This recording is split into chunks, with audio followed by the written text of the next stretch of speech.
Hi everyone, my name is Michael Bodell. I am the Deputy Director COO here at the Petersen Automotive Museum. And today's a really special day. Today is the first ever full museum tour. So we're going to go all three levels of the museum and the vault on today's tour. So sit back, it'll be about 90 minutes long. And today is also another special day because it's Giving Tuesday. So it is a suggested donation. All of your support is so generous, and it really makes the museum continue to function.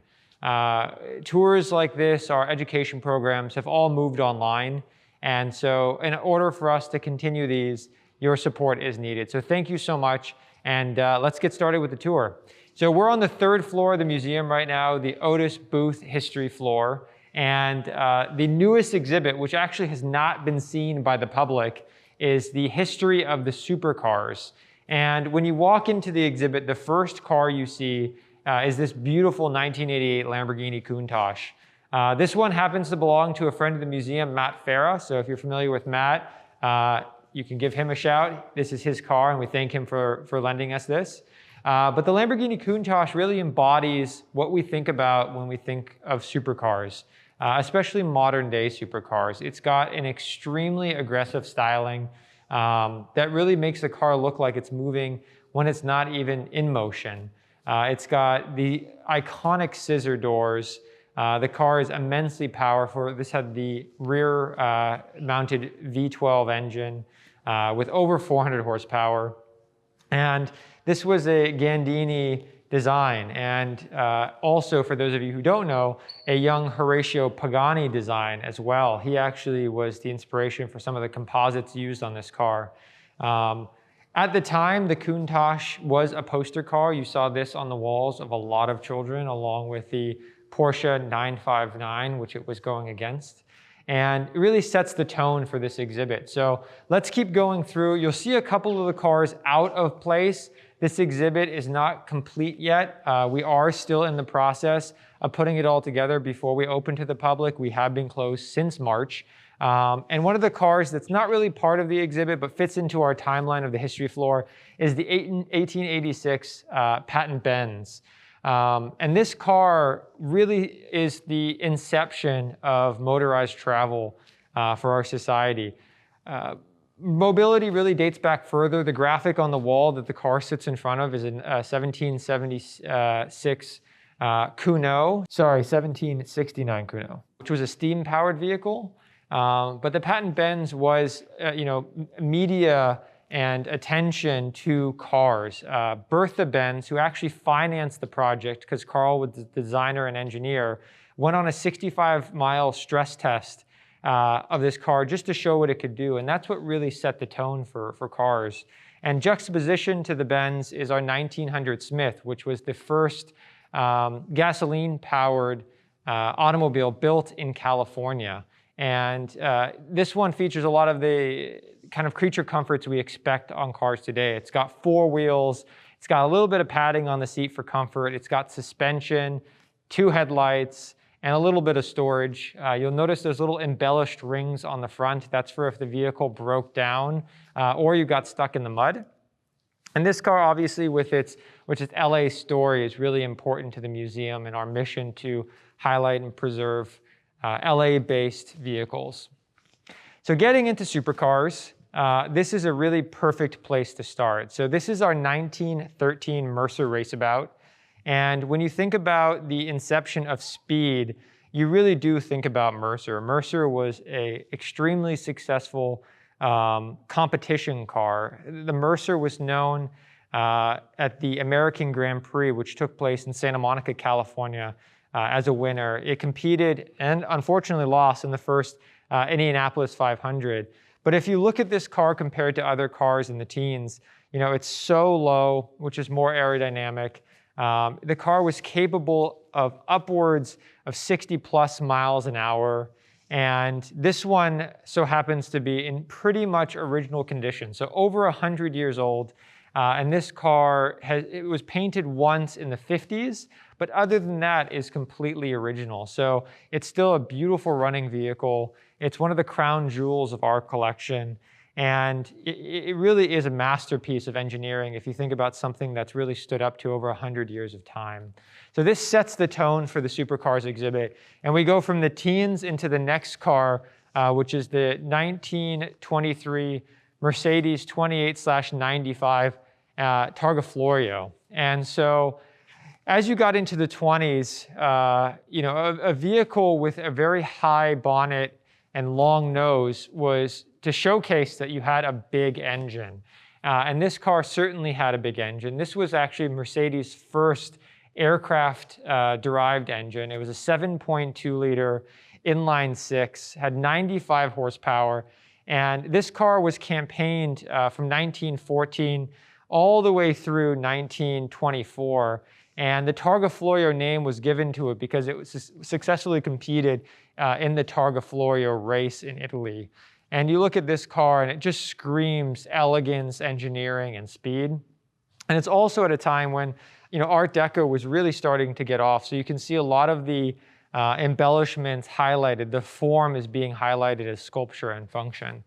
Going from the 20s, again, we're kind of on this chronological journey, into the 30s. You've got our 1933 Duesenberg Model SJ bodied by Murphy. The SJ stands for supercharged, and if you had a Duesenberg that was supercharged, you could have upwards of 320 horsepower. Duesenbergs with a special high-performance manifold on a supercharged engine can get upwards of 400 horsepower like our model here, and that gave it a top speed of over 130 miles an hour. And you have to remember, in the 30s, most of the roads were unpaved. In urban areas they were paved, but everywhere else it was unpaved. So if you imagine 400 horsepower on this kind of technology, I would say lack of technology, and dirt roads. So the old saying was you can only pass a Duesenberg when they chose to have you pass them. And this car, its speed is really wrapped in this beautiful bodywork by Murphy, a local Pasadena coach builder. Going from the Duesenberg into the late 30s, we have the 1938 Delahaye 145. And this one is a coupe that's been bodied by Chaperone. Henry Chaperone was a coach builder, and a lot of you who do not know cars, coach building was essentially the process of buying a chassis and a powertrain and having an artisan or a coach builder create a unique body for the car. Ferrari did this throughout its years with Pininfarina, Scaglietti, and Delahaye did this with Chaperone and many other coach builders like Fagoni Falaschi. This car is special because it's one of 4 Grand Prix cars. So this really is a race car for the road. Underneath this beautiful blue and purple body sits a completely capable V12 Grand Prix car. So one of the things that is kind of, you'll see ripple through this exhibit is that a lot of the cars were derived from race cars or had the purpose of race cars and then turned that into road cars. Some of it through homologation where it was required, and some of it just through the essence of the owner wanting to go fast. So as we go from the Delahaye at 38, we're going into our 1952 Ferrari Barchetta. And that gap of time and speed was mostly due to the war. So resources were low around the war. So you see this gap in time where cars kind of go quiet and then come back up. So in 52, this car is really special, not only because it's a very rare, it's a 212 Ferrari Barchetta, but this one happened to be purchased by the Ford family. So we call it the Henry Ford Ferrari. In 1952, Ferrari and Ford were essentially courting each other. And when this car was purchased from Ferrari by Ford, Henry Ford actually put it in the design studio and used it for the inspiration on some of the cars. And you'll see that with little design characteristics in the Thunderbird. So the Superleggera emblem kind of looks like the Thunderbird logo, or Thunderbird emblem. The 8 grate grille in the front is very similar to the Thunderbird. But what's cool about this car is Enzo wanted to show Henry Ford what he could do to road cars. So instead of the stock 212 V12 that would be in this car, it's got a bigger 225 racing motor, and it's kind of been Americanized. I mean, when you look at it, you wouldn't typically see a wide stitch like that around the cabin. You wouldn't see white wall tires on a Ferrari or a white interior. So this car is a long wheelbase. It's been made bigger for the American market. And it's something that was, a unique piece in history. Along with the Mercer, this car also is fully original. 1952, that's original paint, original engine. The interior is in its original configuration.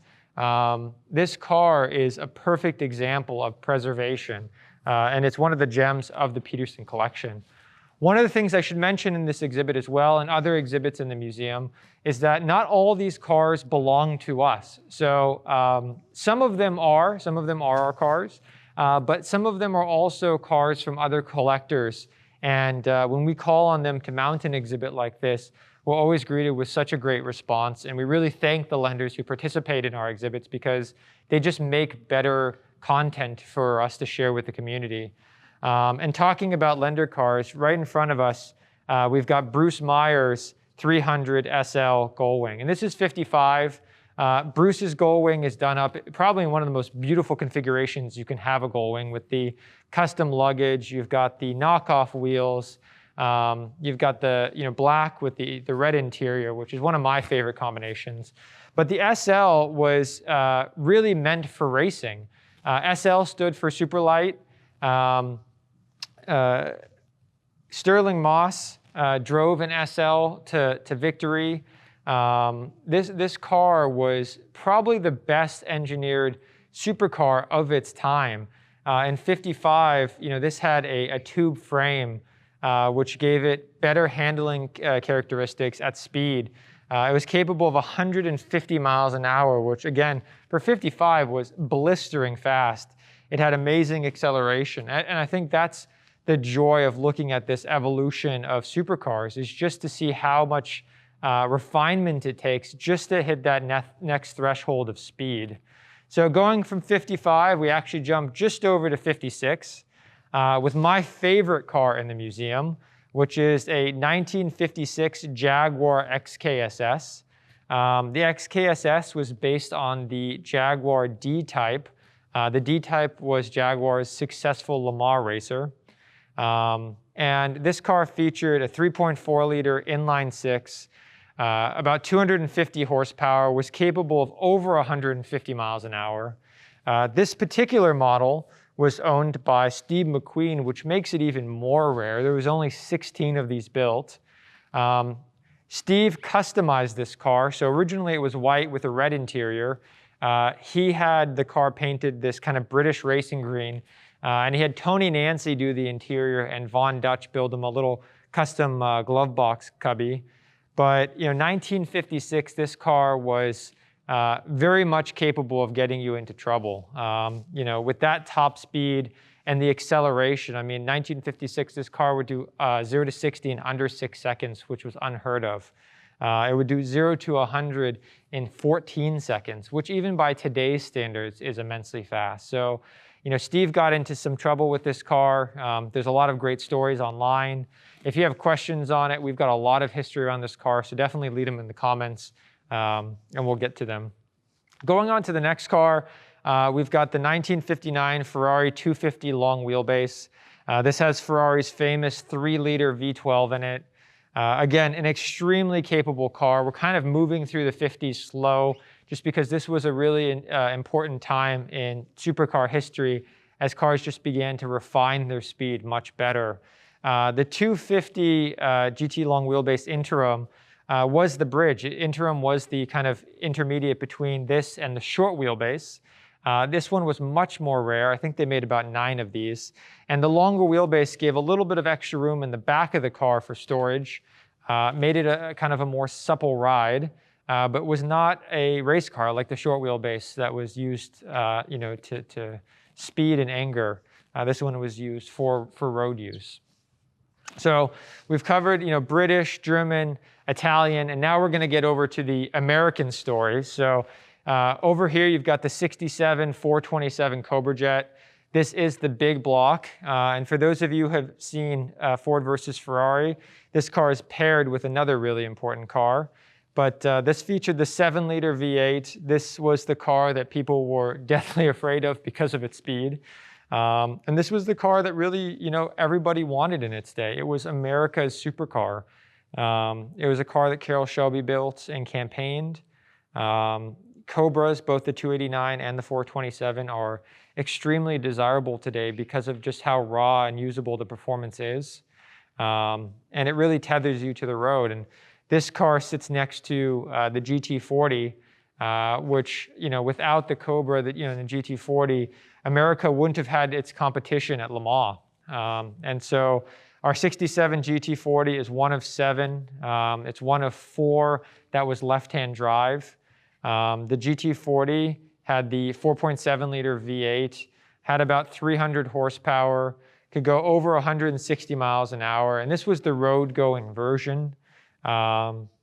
It's called the GT40 because it's 40 inches off the ground, so it's extremely low. I mean, in comparison, you can see just how low this car was.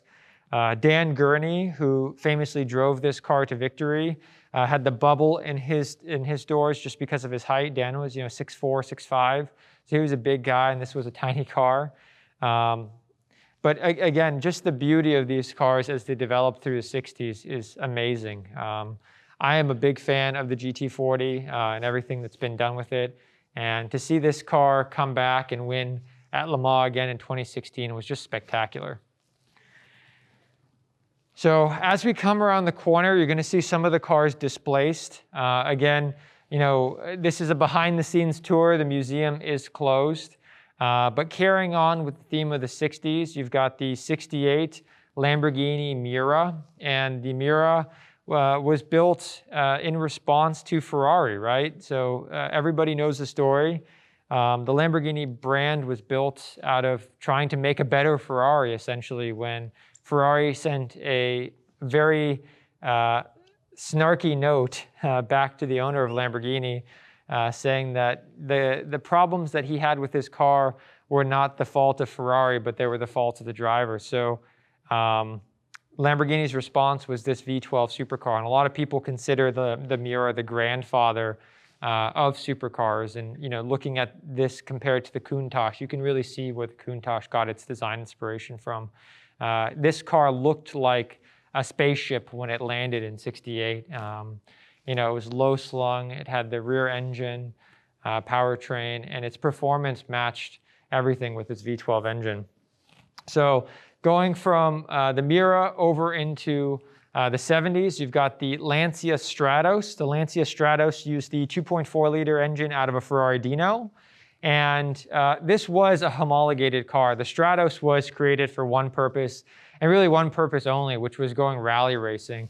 So it was extremely lightweight, extremely capable on any surface, and this car just looks fun. I think that it's one of those cars that you look at and you just want to get in and try driving it. One of the interesting features on it, because it was a race car, is that the door cards actually have helmet holders, so that you can store your helmet in case you want to drive it to the track or to the gravel road and just begin tearing apart the asphalt or the dirt.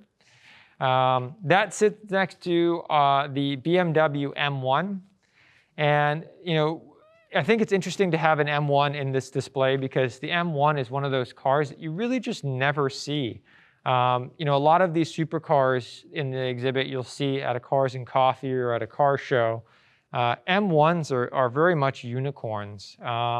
They started life actually as a Lamborghini project that was scrapped and picked up by BMW. Having a mid-engine BMW is not something that you really think of. And this one that we have in the exhibit, we're extremely fortunate. And I apologize for the lighting on it. These cars are all displaced, but is the most original, I'm told, M1 that currently exists. And if you can get into the light, you can see it's actually this beautiful, like blue. It almost looks black. And underneath that bonnet is a 3.5-liter inline 6 that powers the M1 to a really amazing speed. And M1s were successfully campaigned as race cars as well.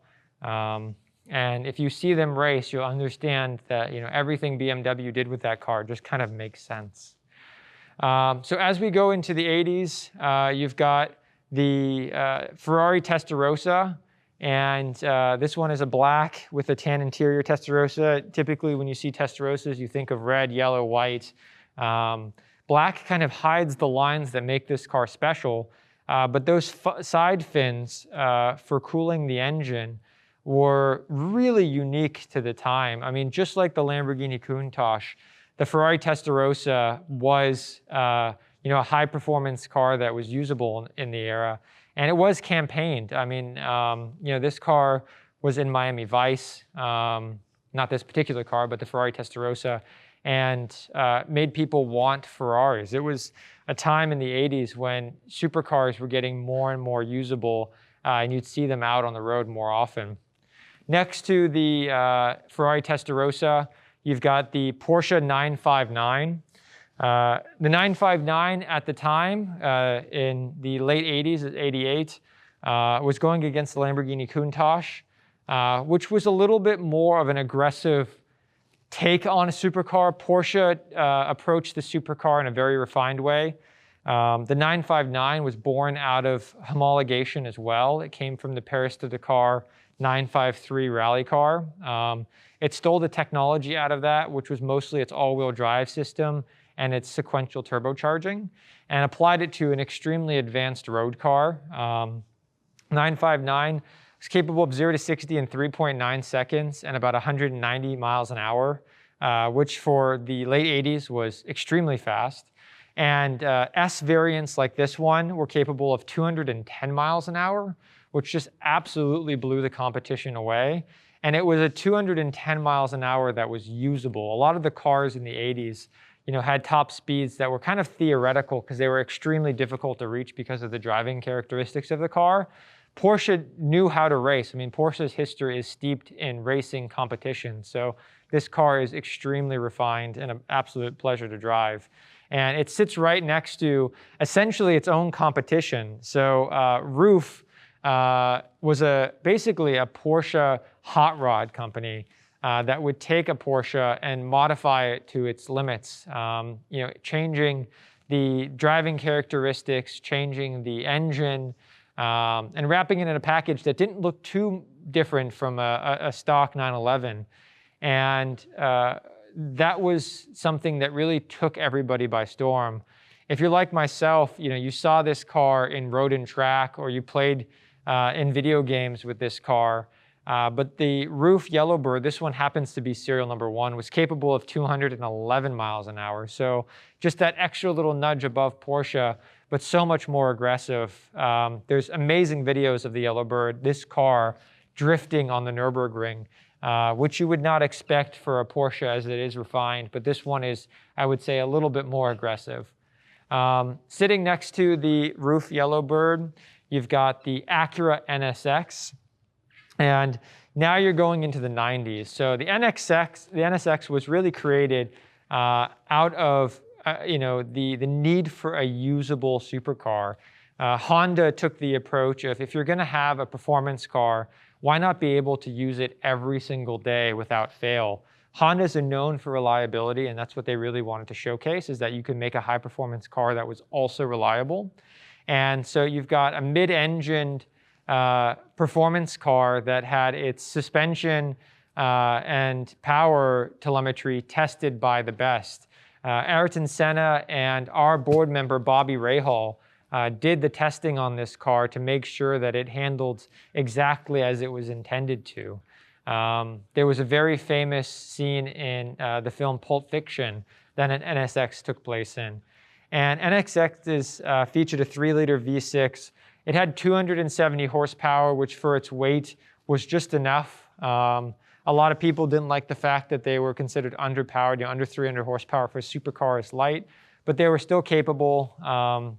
And this car really was the anchor for every other car after it to make a reliable supercar. Gordon Murray, who made the F1, modeled a lot of those characteristics of usability on the NSX. And a lot of companies like Ferrari and Lamborghini chased Acura in the reliability sector of, if you're going to have a car that can perform, why not have it perform every day? Sitting next to the NSX is our 1992 Jaguar XJ220. The XJ220, another one of my favorites, was in a race for top speed. So the 220 on the name was a theoretical top speed of 220 miles an hour. It's got this extremely slippery design so that it could punch through the air at a very high speed. When it was tested at a 217 mile an hour top speed. At this time in the early 90s, this was during the dot-com boom. And so a lot of big manufacturers were trying to create supercars for new wealth. And this was one of them. So the XJ220 went up against the Ferrari F50, the EB110, Porsche with their 959. In this competition for who's got the fastest, most outrageous car on the road. And I think it did a pretty good job. It had a V6 engine, which was really kind of frowned upon because they had originally planned a V12. However, the V6 engine was turbocharged and was still immensely capable of speed with the 217 mile top speed, which held a top speed record for quite some time. Next to the XJ220 is the Saleen S7. The S7, again, born out of racing from Le Mans. Saleen was a performance company that would modify vehicles to have higher performance, particularly Fords. This one used a 7-liter Ford V8 as its power plant.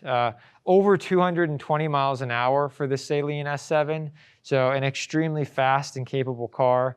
And if you look at the scale of this, I don't think the video can do it, but the Saleen is just so much bigger than all other cars. I mean, it is basically as wide as a lane and about as long as a truck. So when you really look at it, it is huge. And a car like this makes sense on a track, but as soon as you bring it onto the road, you're gonna have some issues with just trying to keep it in your own lane. And next to the Saleen and kind of at the end of this aisle is the Maserati MC12 Corsa. The MC12 was really a homologated race car, and its underpinnings was a Ferrari Enzo. So it used a 6-liter V12. Everything underneath is essentially Ferrari. And then it's wrapped in this extremely gorgeous coachwork. I think Maserati did a wonderful job making this a beautiful shape that just looks fast standing still, and it's sculpturesque.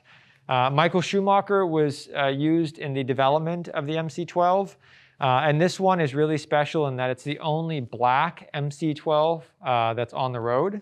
So typically these cars were white and blue, which were the colors of Maserati, and this one is painted in this very cool metallic black. I'm not sure it picks up on the calendar, but it's got a great flake in it. So we kind of take a gap in between supercars in the chronology, and we go up into these little separate side stories. So one of the unfortunate things with COVID being closed and having an opportunity like this is typically our photo op. For those of you who follow Freddie Hernandez on YouTube, his YouTube name is Tavares. Freddie took the Fast and the Furious 2003 Murcielago, which was a film car, and just absolutely abused, and brought it back to this beautiful shape of what a Murcielago kind of should be. Freddie lent us this car and is currently lending us this car for the exhibit, and we hope we can open up to the public again so people can enjoy this. But there is that really strong symbiotic relationship between cars and film, because cars typically play characters in film, and Fast and the Furious is probably the prime example of that, where you follow the cars just like you follow the people. So going from the Lamborghini Murcielago, this row here is typically filled up with Ferrari power cars. So right here we've got the 85 288 GTO, which I like to call like it's the 328 that's on steroids. The 288 was a 180 plus mile an hour Ferrari supercar. It used their 2.9 liter turbocharged V8, and it was an extremely rare car and really was the starting point for Ferrari to build the F40, the F50, the Enzo, and the LaFerrari. So typically behind this car, we would have our Ferrari F40 and the Enzo. We only have space for 3 cars, so we chose to skip the F50.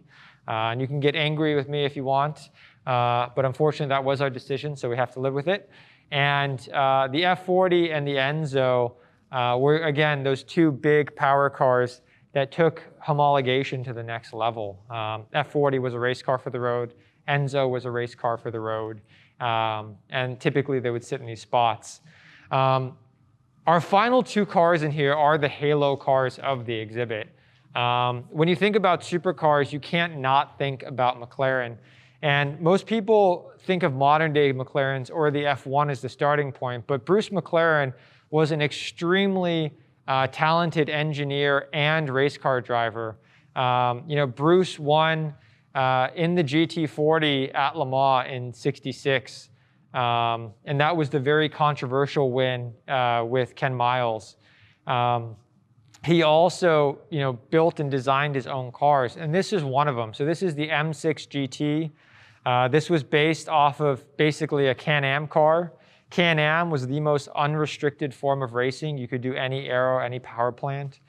This one uses Chevy V8 in the back. It's over 300 horsepower, but the car is feather light. And during this time, Bruce McLaren passed away, shortly after in the 70s, racing his M8, which we will see down in the vault. But this is a really cool chance for people to see the M6, not a car that you typically will see on the road, and we're delighted to have it. And it sits across from the McLaren F1, which is, I think, the unicorn of all supercars. And the McLaren F1 took and held the speed record, the top speed record, for such a long time. 242 miles an hour was the standard from 1992 or 3 all the way up until the Bugatti Veyron came around, and broke that record. But what this car was capable of was so spectacular. It used the BMW 6.1 liter V12. It had over 650 horsepower. Center seating position, just like a race car. So you could have your 2 friends on both sides of you as you went, for that top speed glory. The engine bay was lined with gold. The car was all composite. Gordon Murray, who designed this car, had a strong influence in motorsports, and really is still a strong influence in motorsports. And he's actually just come out with the new T50. But it shows you how capable this car is when it was applied to the track. So the McLaren F1 GTR and LMs, went to Le Mans and won their class, and won 5 or 6 positions, basically as stock cars. I mean, there was a little bit of tweaking to the power and the aero. The gearboxes were changed to straight cut gearboxes. But for the most part, the car was completely as is. And for a road car to basically just go from where it was into Le Mans and win really shows just how amazingly engineered it was. And so our supercar exhibit ends here with this 98 LM McLaren. We have an exhibit in the future that will carry on this theme, starting with the Bugatti Veyron and continuing forward, which we are looking forward to sharing with you in the future. And so what we're going to do now is we're going to go down to the 2nd floor, which is our industry floor, and go through all of those exhibits. We'll go down to the 1st floor after that, and then the vault. So we're going to head down the stairs, and we'll just jump right down now. So we are on the Rob and Melanie Walton industry floor, and I'm standing in front of our newest motorsports exhibit in the Charles Nearburg Family Gallery, which is Chip Ganassi Racing. And so we're going to head inside the gallery, and this exhibit highlights the different aspects of essentially winning that Chip has created over his career in motorsport. And so you've got 3 different sections to this gallery.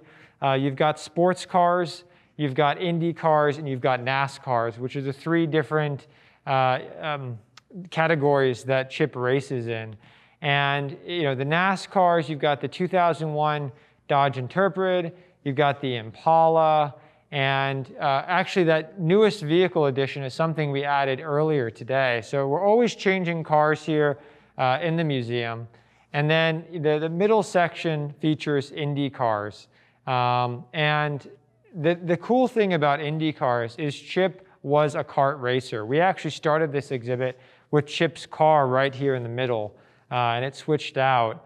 But now we've got cars from his drivers or his family, ranging from Scott Dixon to other very famous drivers in Indy. And you've got Dallara Indy cars, which are his most modern cars, with the earliest car being the Renard.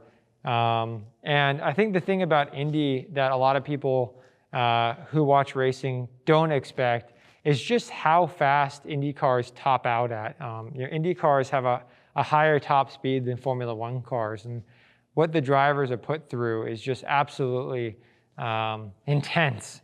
And so when you think about the threshold for error on that, it's a very minimal one. So Indy is one of those extreme pinnacles of racing. And sports cars as well. I mean, when we opened this exhibit, we had the 2016 Ford GT right here in the middle of the sports car section. And that was the 50th anniversary win at Le Mans, which was a tremendous effort. We've got other cars in this gallery. We've got the two Rileys, which is what Chip uses for his sports car category in IMSA. These ones feature Lexus V8s in them. But this gallery is supported to really highlight the importance of motorsport in our hobby. And right next door to this gallery, unfortunately we can't go in there right now, is our Forza Motorsports racing experience, which is supported by Bobby Rahal. And that gallery allows you to look at all of these amazing race cars and then get behind the wheel digitally and actually race them in Forza Motorsports. So we're so fortunate to have Chip as one of our partners. All of these cars have been supported through Chip and his partners. So a huge thank you to Target and Honda and Chip for allowing us to have this amazing display of motorsports. And as you come out of this gallery, you've got our newest motorcycle exhibit in the Richard Varner family gallery, and that's Silver Shotgun. And Silver Shotgun was a paint color on the Desmo Ducati. It was this metallic flake paint that was on the fiberglass body of the Ducati. And what a lot of people don't give the Italians enough credit for is in the 1970s, Italian bikes were the highest performing bikes of their time. Benelli's, MV Agusta, Ducati, Monda, all those bikes were just absolutely so fast. And so this gallery highlights not only the beautiful Italian design of these bikes, but the immense speed and racing pedigree of the 2- and 4-cylinder models that came out of Italy. And this gallery is actually, we can kind of dart over there really quick, but supported by an Italian designed car with an American power plant, which is the Pantera. And for those of you who have been to the Petersen, the Pantera, this one, is very special. This 71 Pantera was owned by Elvis Presley. And if you don't know the story, Elvis was in a bitter argument with his then spouse, wanted to go for a drive after that argument, and like a 70s Italian car, this did not start. So he pulled out his revolver and shot it 3 times. So if you look at the steering wheel and the A-pillar and the dash, you'll see 3 bullet holes in this car. Luckily not ruining the beautiful Ghia bodywork, but giving this car just that extra level of Elvis pedigree to it. So amazing story. It's a car that we love having in the collection because, again, it's got that celebrity ownership and that extra layer of story to it. So kind of that is the only car, along with the Fiat Chevrolet, in the Silver Shotgun exhibit. So we're about to go in the Bruce Meyer family gallery. And before we do, we have to really call out the owner or previous owner of the vehicles in this exhibit. So this is James Hetfield. For those of you who don't know James, he belongs to a band called Metallica, a very large band called Metallica. And very recently, James was so generous to donate all the vehicles you see in this gallery to the Petersen. And what you'll see is one of the most spectacular custom car collections that we've ever seen assembled. And again, this gallery is, again, kind of in transition just with charging cars and cleaning them. So you will see some of the gallery not in the shape that you typically see it when we're open. But the first car that you kind of walk into is the 1948 Black Pearl. It's based on a 1948 Jaguar. And Black Pearl, if you're a frequent car show enthusiast, was at SEMA show. It's kind of made its rounds at custom car shows and is really celebrating that beautiful era of Art Deco cars. This vehicle was built by Rick Dorr. It features a 302 V8 in it. It runs on air suspension. But just, you look at it and it's got those beautiful teardrop fenders, that kind of matte gold accent, the suicide doors. It looks like it belongs in the late 30s, but it is a modern car. And again, an amazing creation between the minds of Rick Dorr and James Hetfield. And the sister car to that, and the car that's on the turntable in this room and kind of the centerpiece, is Aquarius. And Aquarius, again, is a car that was built to embody that perfect era of design of Art Deco. Another Rick Dorr creation. Rick was inspired by the Fagone Falaschi Delahaye 165 when he designed this car. It features a 376 cubic inch crate motor. It's a V8. Again, rides on air suspension. It's this gorgeous silver and blue color. You don't really get the scale of this car until you're near it, but this car is probably about 18 feet long. So that body line is really able to continue through. And one of my favorite features on Aquarius and Black Pearl is their instrument clusters. If you take a peek on the inside of the car, you can see the really cool instrument cluster on it that, again, looks like a watch from that era. Coming down the row, you've got this beautiful Auburn boat tail speedster. This one is a reproduction. It's a custom. The nickname of this car is Slow Burn. It features a 350 cubic inch Chevy engine in it. It's called Slow Burn because it's got this kind of really rich, deep copper paint. Again, another suicide door car. But just, the coolest thing about custom cars is that they are you, right? You build a custom car to what you like. And the diversity in this room shows the spectrum of creativity that James has for his cars. There are cars of all different colors in here, and there are cars of all different specs and uses. One of the cars in here that is completely deviates from the first three that we saw is this one, and this is straight edge. And straight edge is a 1956 Ford F100. It's got a huge 455 cubic inch Oldsmobile V8 in it. This one is not a Rick Dorr. This is Scott Mumford, who built this car. And again, you look at this car, and if you were to see it on the road, you would never imagine the other cars in this room as part of the same collection. So just, an amazing combination of cars. As we kind of work our way over to this corner, you've got Iron Fist. Iron Fist was really kind of a rat rod. Rat rods are the kind of more derelict hot rods in customs. They are meant to not be super clean like the other cars in this room. They're meant to look and have a little bit of patina. This one is based on a 36 Ford Coupe.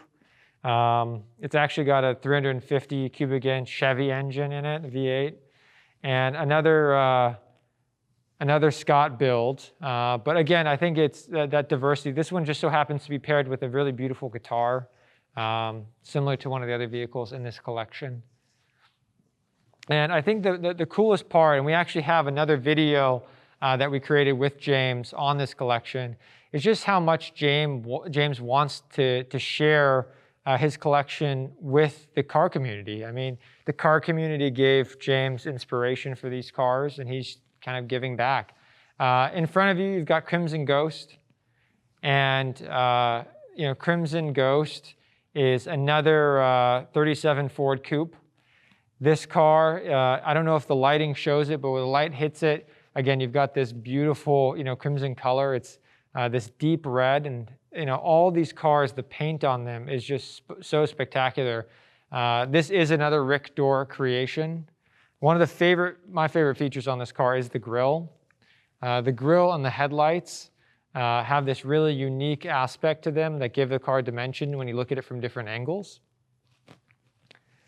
Across from Crimson Ghost is a 63 Lincoln Continental. For those of you who know James and his car collection, this car didn't always used to be the matte black with the metal flake top.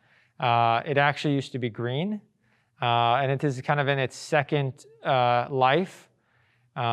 James built this car himself, and the 63 Continental was a very cool car. It was the most expensive American car at the time. It featured the suicide doors, and was just a really kind of cool, luxurious car, and he customized it into something that he loved. And one of the takeaways at the bottom that reminds you that it's still green is the little green side markers on it. And so as we go from the Continental, we kind of go right into the skyscraper Buick Skylark. This is a 53 Buick Skylark.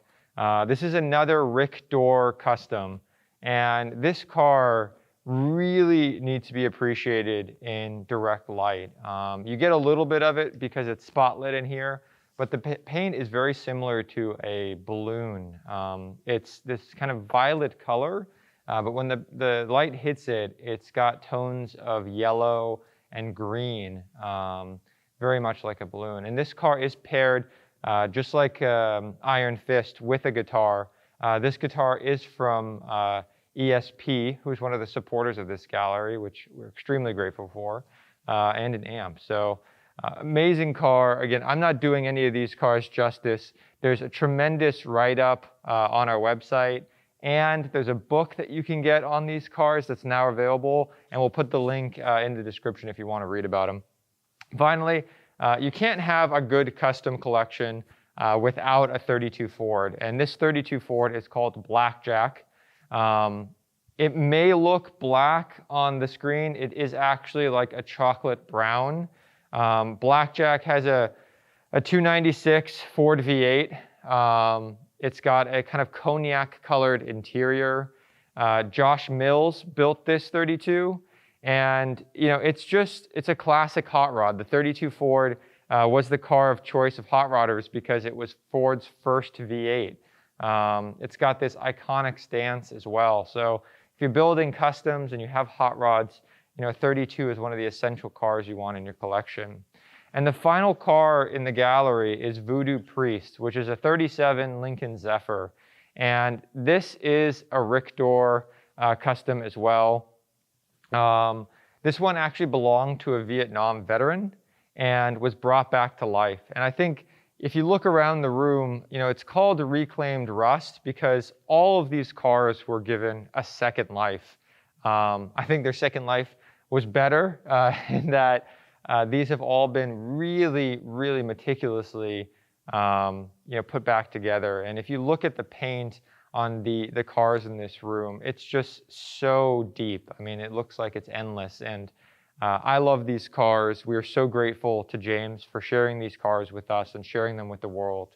And if you have a chance, definitely come by when we reopen and check this gallery out. So we're going to go from reclaimed rust to our newest exhibit, which is Extreme Conditions. Extreme Conditions is off-road vehicles. And when you enter the gallery, what you'll see is probably not the off-road vehicles that you're typically used to. This whole theme is centered around cars that have been modified for off-road use. These are not off-road cars that have been built with the purpose of off-road. These are stock cars that were modified to go off-road. And it starts right here with the 1970 Chevy Nova. It's called Snortin' Norton. This one is on loan from the Off-Road Motorsports Hall of Fame. It's sporting some pretty cool Casey lights in the front. You don't typically think of an American muscle car as an off-road car, but you've got this great example of a car that has had, some pretty good pedigree in the Baja and Mint races off-road. It sits next to a 72 Ford F100. Again, this one's from the Off-Road Motorsports Hall of Fame. This one was modified by Charlie Haga. And, when you think of off-road cars, you really do kind of think of pickups, at least in my mind. This one did the 77 Baja 500 and has, again, been modified for off-road use.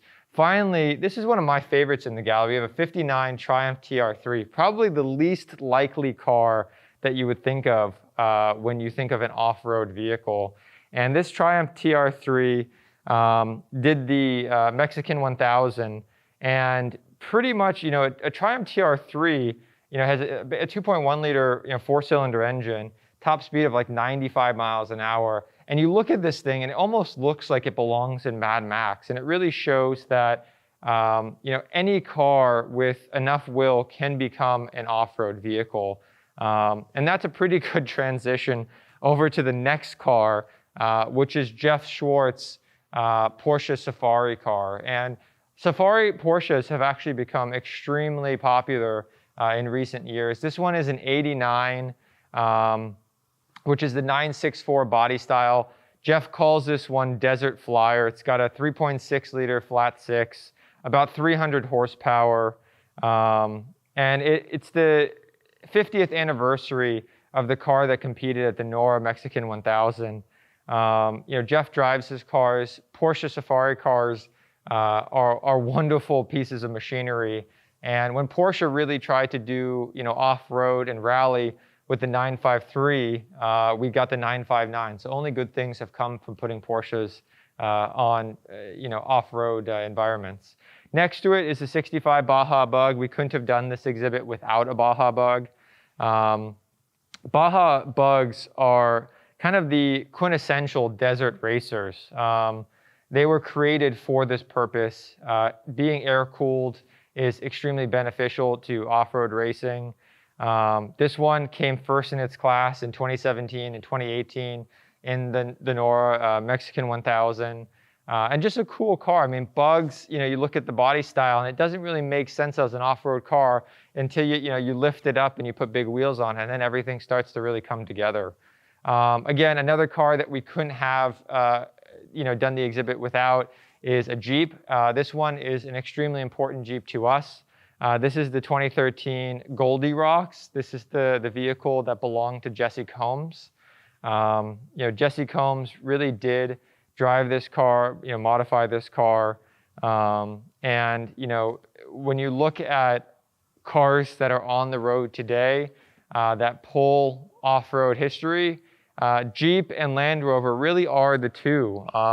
Both Jeeps and Land Rovers started off as vehicles with the intent of moving people around in war, and then when people were done with them, they wanted to modify them to continue that off-road journey, and that's how we really got the recreational sport of off-roading, is because of Jeeps and Land Rovers.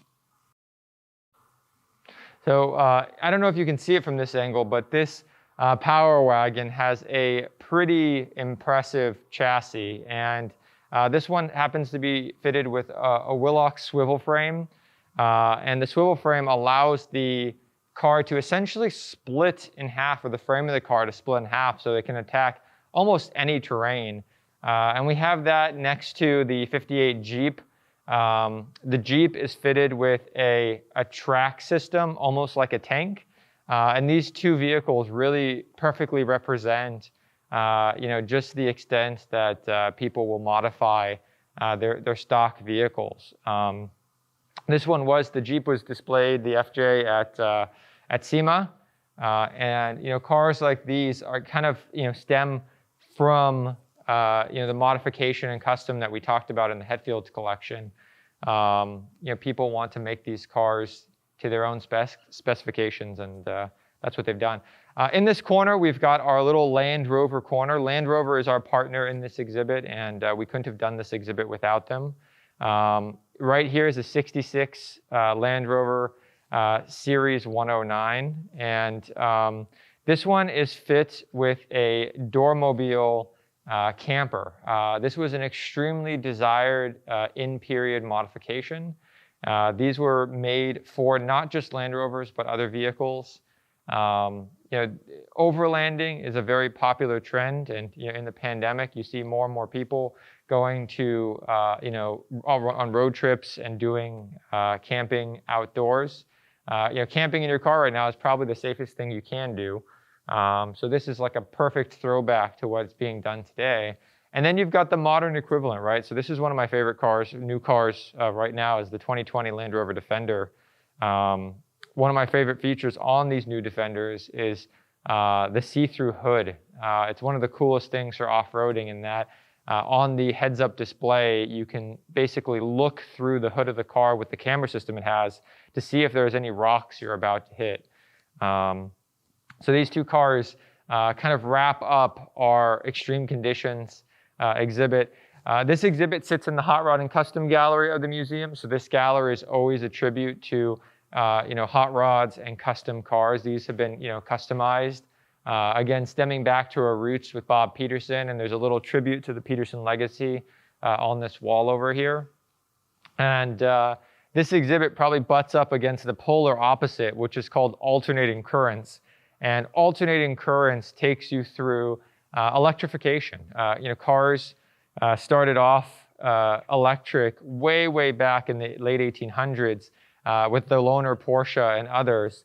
And this gallery takes you from the beginning of time with our 1915 Detroit Electric all the way to modern times. So you've got cars like the Tesla Roadster, which was based on a Lotus Elise. We actually have two Roadsters in our collection. You've got the GM EV1. For those of you who don't know the EV1 is a car that caused a lot of controversy in the 90s as GM tried to release an electric car and then retracted them. This one is one of the few, it's a 96 that are out there. These were heavily endorsed by celebrities.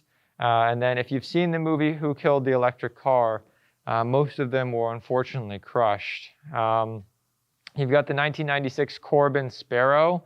The Sparrow was kind of a project of entrepreneur Mike Corbin. These were made famous, in my mind, by their deal with a pizza company, and there were cars like this called the Pizza Butts.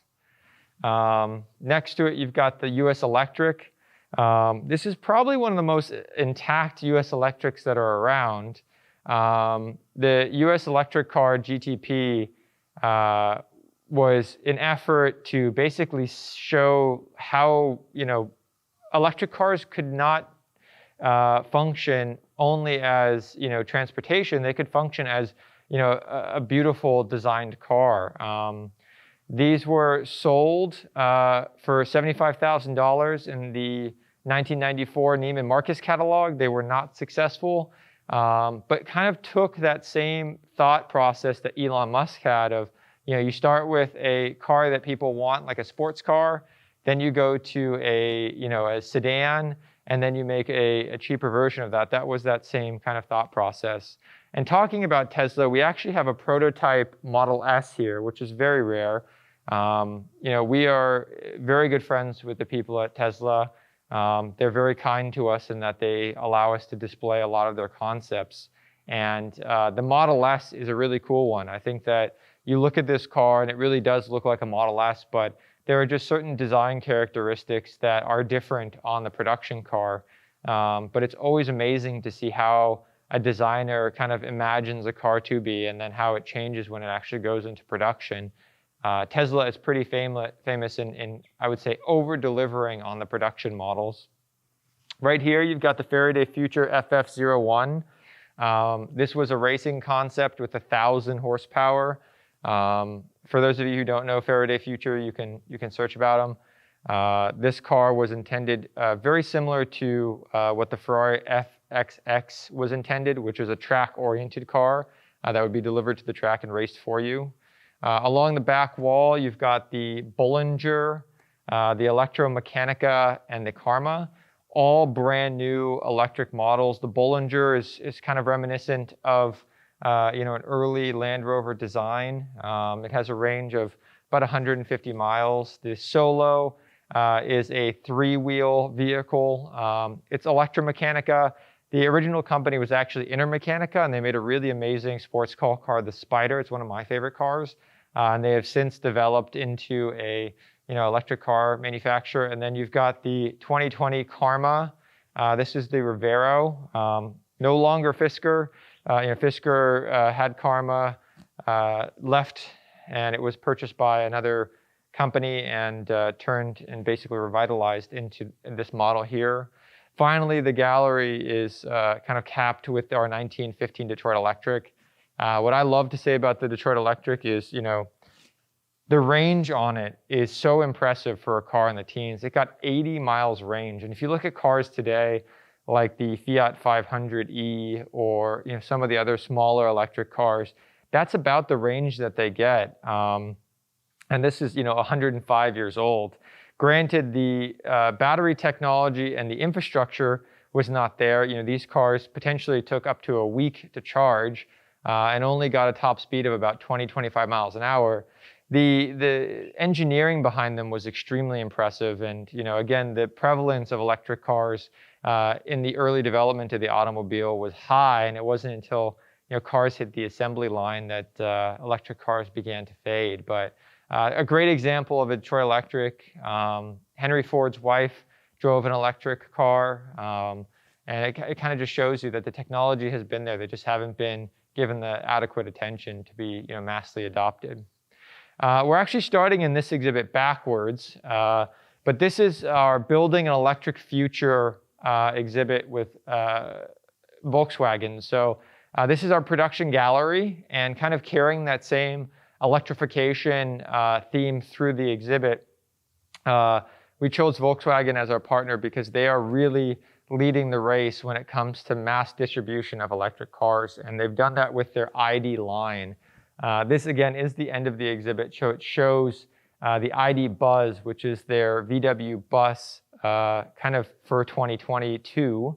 And this is a concept car, and you can see when we enter the last bay of the exhibit, we have a microbus that both of these kind of bookend it. In this section, this is kind of our VR section. So typically, you have the ability to hop inside the factory where the ID line is being built.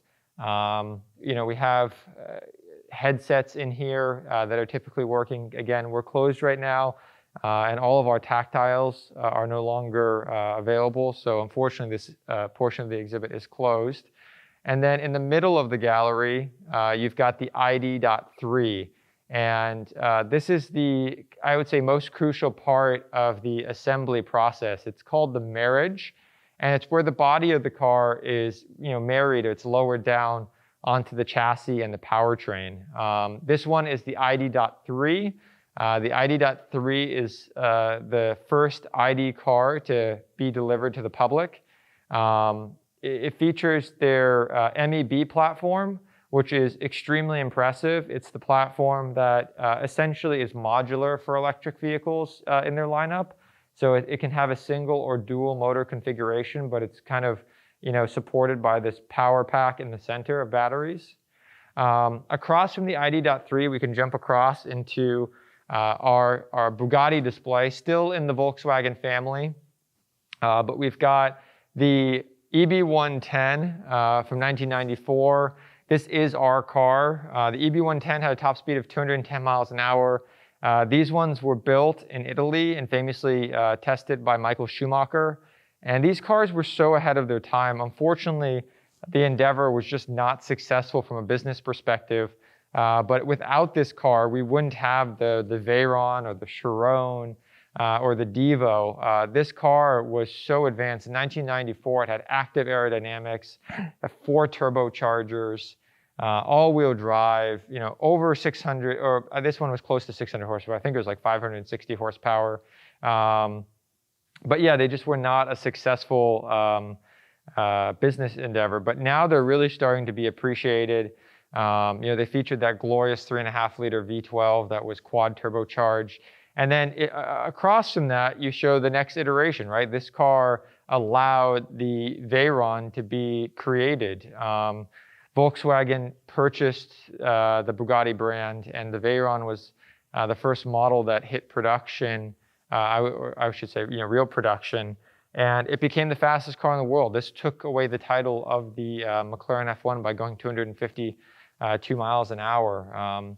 And this kind of leads into our hypercar exhibit. So after our supercar exhibit, we'll do hypercars, and it really starts at 2004 with the Bugatti Veyron being a true hypercar. 1,000 horsepower, featured that humongous 8-liter W16 engine, 250 miles an hour. These were $1 million cars when they came out, and just absolutely one of the most spectacular engineering feats that man has created in automobiles. I mean, it was a car that you could essentially daily drive, but also go 250 miles an hour. And there's some great videos on the internet of these doing those top speed runs. This was replaced by the Chiron, and then the Chirons that recently did 300 plus miles an hour. So, hitting that next benchmark of speed. As we go into these last 2 bays of building an electric future, you've got some of the maquettes, little scale models. You've got the ID Buggy, which was inspired by the Myers-Manx. You've got the IDR, which was Volkswagen's electric race car that is just shattering all of the records around the world. And up in front, you've got the ID Vision, which was the concept that really started it all for the ID lineup. So this kind of trio is the future of electrification. And around the corner is where our love for Volkswagen started. It was Volkswagens were fun cars that anybody could have. And we've got 2 examples. We've got the 64 Myers-Manx. This one is called Old Red. This is the first Myers-Manx. And the Myers-Manx were built based upon Volkswagen Beetles. They were shortened, and Bruce Myers, who created these, was a pioneer in fiberglass and built these bodies for off-road. There's a huge graphic on the wall behind this car that shows the ID Buggy, which is the electric 2021, 2022 concept that this car essentially inspired. And it sits next to the microbus, and that really is the origins. The new lineup of electric cars that Volkswagen is producing is meant to be enjoyed just as these cars were. They're not just transportation, they're kind of an extension of your own personality. And so these lead into our newest Porsche exhibit, which is called Redefining Performance. And so again, we're kind of going the opposite direction that we normally go, but it starts off with the 1951 Gmund SL, which is the first Porsche to win at Le Mans in its class in 1951. And then it's supported by these 2 RSRs. You've got a 1970s RSR and a 2016 RSR. This one is kind of that iconic shape that everybody expects. This is a 77. It's got the famous turbocharged 3-liter flat 6. The 2016 is their successful endurance racer. in modern day Daytona, Sebring, Le Mans, and our good friend Patrick Long, who is a Porsche driver, just recently won Sebring in a new GT3 spec Porsche. So congratulations to Pat, and very similar to that RSR. You know, definitely worth giving this 51 a good look. The car, if you think about it, you know, by today's standards, was so underpowered, but it really showcased the efficiencies of a lightweight car. You know, lightweight cars were better at braking, handling, and were just less abusive to the rest of the powertrain and chassis. So they were able to go for longer. They were more fuel efficient. This one had a 1.1 liter flat 4 engine. And you look at it and you're thinking, okay, it's got a 1.1 liter engine. It's got about 40, 50 horsepower, you know, 100-mile-an-hour top speed. How did it win Le Mans?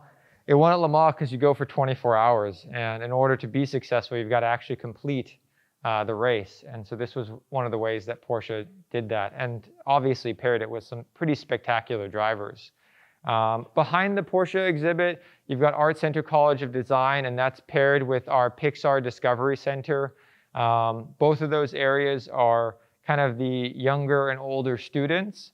Art Center College Design is the kind of most renowned transportation design school, and it's where a lot of these cars are being created. And typically that's a studio that we use for students to kind of demonstrate you know, what they're doing, their midterm or their final projects. And the Discovery Center is where the next generation kind of builds that passion for cars. And these are cars you can definitely be passionate about. This is continuing that Porsche display. Bruce Meyer's Porsche 910. Again, another successful Le Mans car. The 910 was a kind of a feat in lightweight technology using composites. It featured a 2-liter flat 6, was capable of 165 miles an hour in 1967, which is immensely impressive. And it's just a beautiful car. I mean, you look at these cars from the, you know, the 60s, and they were race cars that you just wanted to look at all day. Behind that is the 1980 924 GTP. The 924 was a Porsche transaxle car. And the transaxle cars really set the tone for the modern cars that we see today that Porsche produces. You know, the 924, the 944, the 928, you know, all of those cars were, you know, leading into cars like the Macan, the Panamera, and, you know, they were front engine rear wheel drive, which deviated from the typical 911 format of rear engine rear wheel drive, with all the power being, you know, pushed into the ground with the weight of the engine. But this is a really rare one. The 924 GTP car was not a car that they produced many. I think they built like 2 or 3 of these cars. And so we're extremely privileged to have one here in the museum as part of our racing exhibition. So this is again, the Robin Melanie Walton industry floor. We're gonna head down to the artistry floor and check out our Hollywood Dream Machines exhibit. We're gonna jump down there so you don't have to see me walk down the steps. And I'll meet you there, and then we'll go in the lobby, and then we'll go in the vault. So we'll head down now. So we're just walking down now from the Robin Melanie Walton industry floor to the Peter and Merle Mullen artistry floor. And that's kind of the transition of or the last transition of the museum. So you really learn about the origins of the automobile on the 3rd floor, its application on the 2nd floor, and then you can really appreciate its artistry here on the 1st floor. And the exhibit that starts you off, and it's the biggest exhibit in the museum right now, is Hollywood Dream Machines, which is vehicles of science fiction and fantasy. And the exhibit starts right over here, and you'll see we've got things moving around, so I apologize. You know, the exhibit's not you know, fully in place, but it starts with Metropolis. So Metropolis, if you haven't seen it, was from 1927, and it was really the first science fiction film to have a car play a character, and that car was the Rumplerwagen. And we've got these little scale models in the case that you can see. And the models were used to depict that world in the time. And so when they were, you know, showcasing the city to scale in the film, those little scale models were used. And that kind of transitions around to our Tron corner. We've got Tron legacy items. You've got the light cycle, you've got the disc, you've got his suit, and above it you've got the original Flynn's arcade sign, which is typically lit up when we are open. So again, all of these things will be filled in when we open back up. But the cool thing about this exhibit is the objects, that support the vehicle. So you've got the Fifth Element taxi here. You've got probably one of the halo cars in this exhibit, the 1981 DeLorean from Back to the Future. This is the A car. So Bob Gale and a team crowdfunded the restoration of this car because it had been sitting on the Universal backlot for such a long time, just deteriorating, and really brought it back to its original shape. We are extremely fortunate to be the caretakers of this car at the moment. And when you think about cars and culture, this probably is one of the best representations of it. This car embodies so much of cult classic in the 80s that you can't really deny it. When you think of movie cars, you typically think of the Back to the Future DeLorean. As we kind of go around the corner, you'll see, I guess what you can call a car now, but wasn't really a car in the film, but this is the 1977 Land Speeder from A New Hope. And the Land Speeder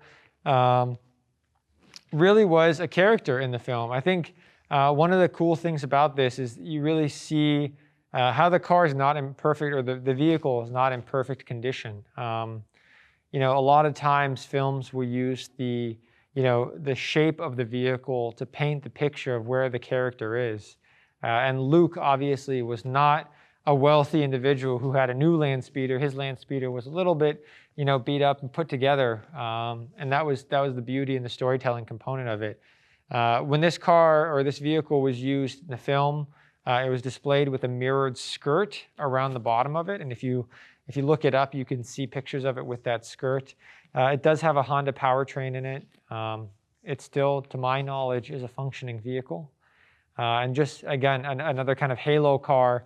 It really deserves the berth it's given in this exhibit because of how special it is to us. As you move on, you've got more movie cars. You've got the Minority Report Lexuses down this row. The two vehicles that were used, I believe these were based off Lexus SC430s. And the far vehicle in the corner was the vehicle in the highway scene with the magnetized highway. They sit across from the Cadillac CN. The Cadillac CN was a real functioning car. It had a 7.5-liter Northstar V12.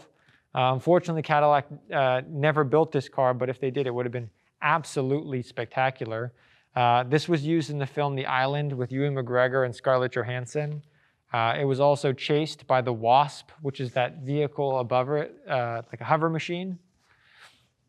And then as we go down this next row, we've kind of got it split in between a lot of different films and then a whole tribute to Blade Runner. So you've got the Sid Mead and Gene Winfield designed spinners. And you've got Harrison Ford's police vehicle, and then that transitions into the Blade Runner 2049, where Ryan Gosling played the leading role. But again, the amazing story building and world building that went into this, you can see in these depictions on the wall.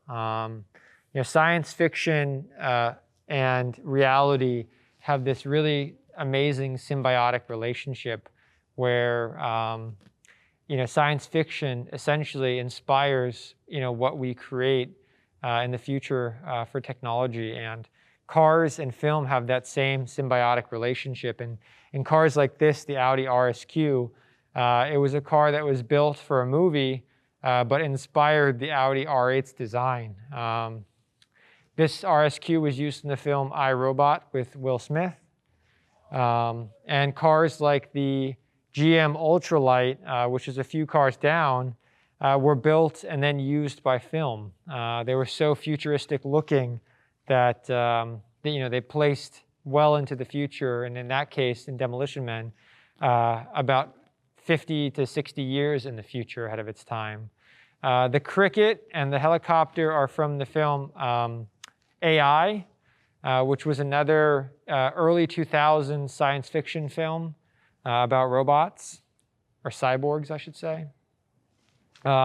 Here is the GM Ultralight. Again, the GM Ultralight was used in Demolition Men. It was a car that was already built, but was so future looking that they were able to put it into the film. And Demolition Men featured Sylvester Stallone as the hero, and Wesley Snipes as kind of the villain. But this vehicle was essentially depicted as a car from 2042 because it was so advanced looking. Behind this, you can kind of see we've got a very sad looking Bumblebee and a Bumblebee VW Bug.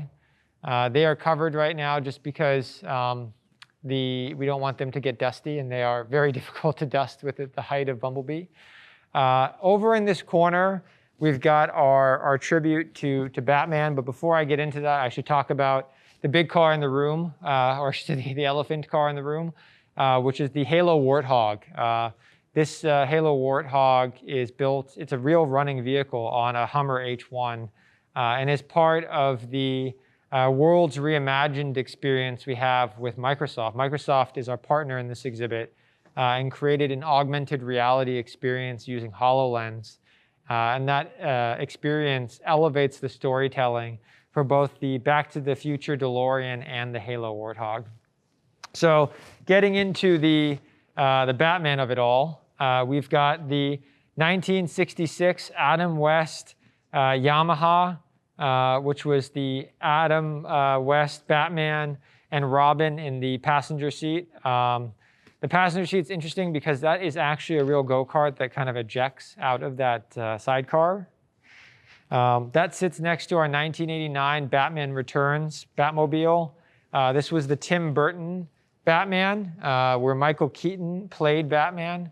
And when people think of Batmobiles, this is typically what they think of in its shape. And you either think of this one, or you think of the Futura, which is the Batmobile here, the original Adam West Batmobile. This one just so happens to be a reproduction, but a very, very good reproduction, and sits next to the George Barris-built Mongrel T, which was the Joker's car. And so you've got a really good representation of new and old Batman. And that's one of the things we tried to focus on in this corner. 2019 was the 80th anniversary of Batman. And so we really wanted to highlight the chronology of Batman. And there's a really great little set of models there in the corner that you can see. And it shows you how Batman's vehicle has evolved over time. One of the vehicles being the Dark Knight's Batpod.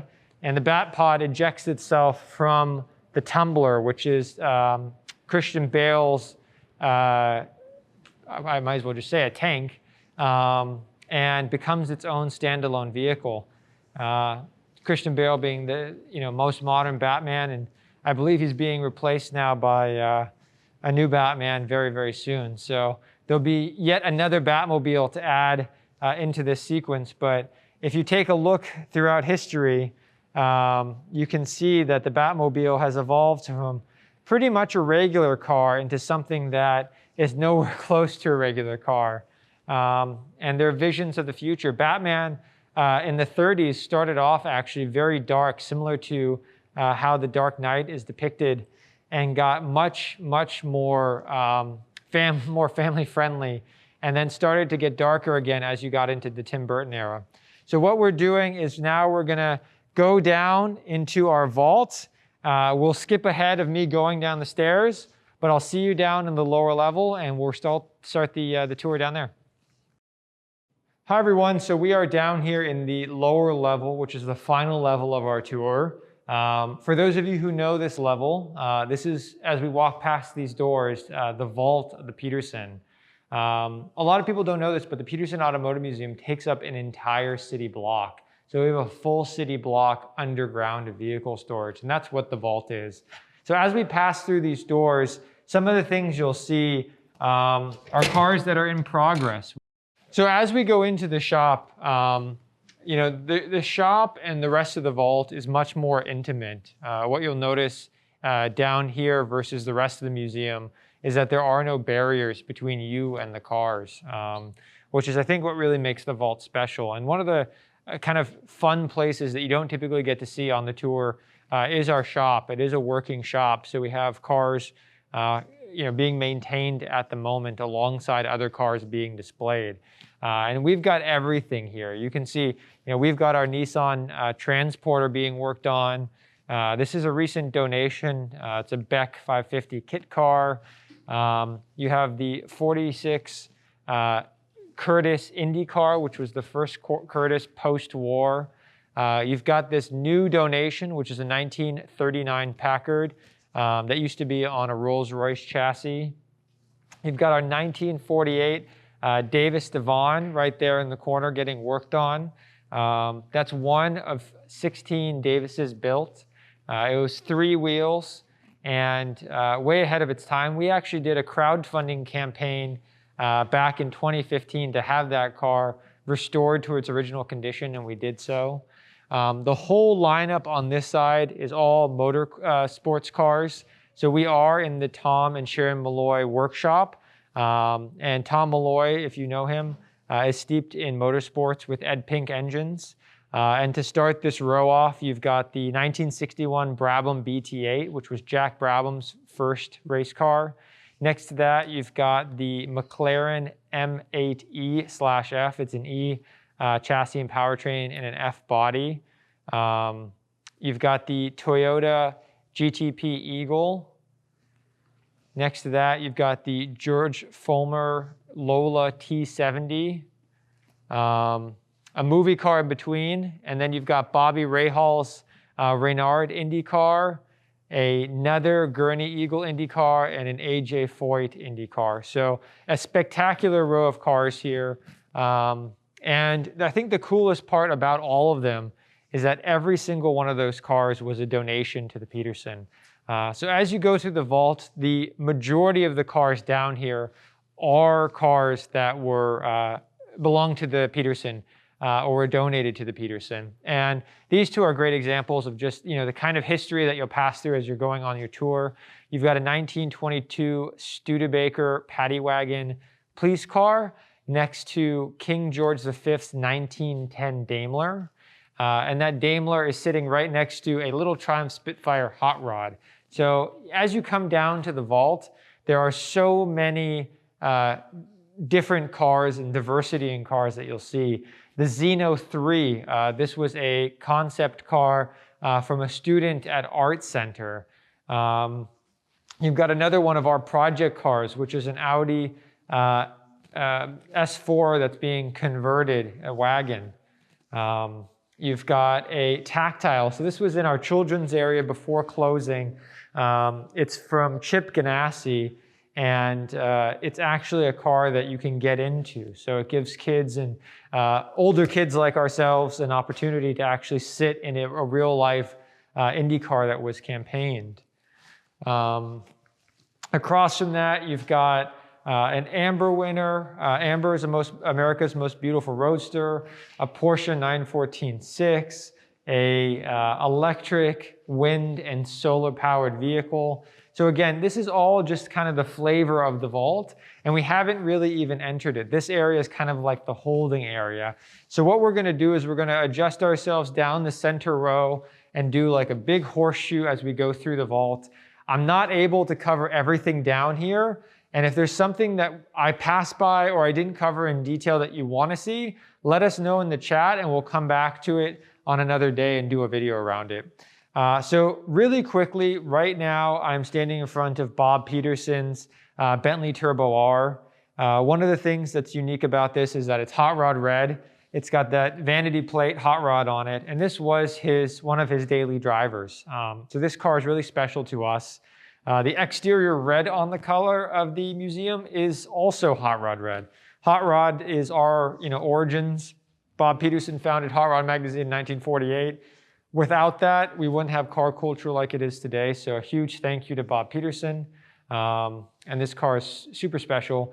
Across from it is a car that's much smaller, but also equally as important, is the 1968 Honda N600. And that just so happens to be serial number 001. And so we're very fortunate to have the first Honda imported into the United States, hiding down here in the vault for people to enjoy. And this center row is kind of themed in 3 different areas. So the center is presidential and diplomatic cars.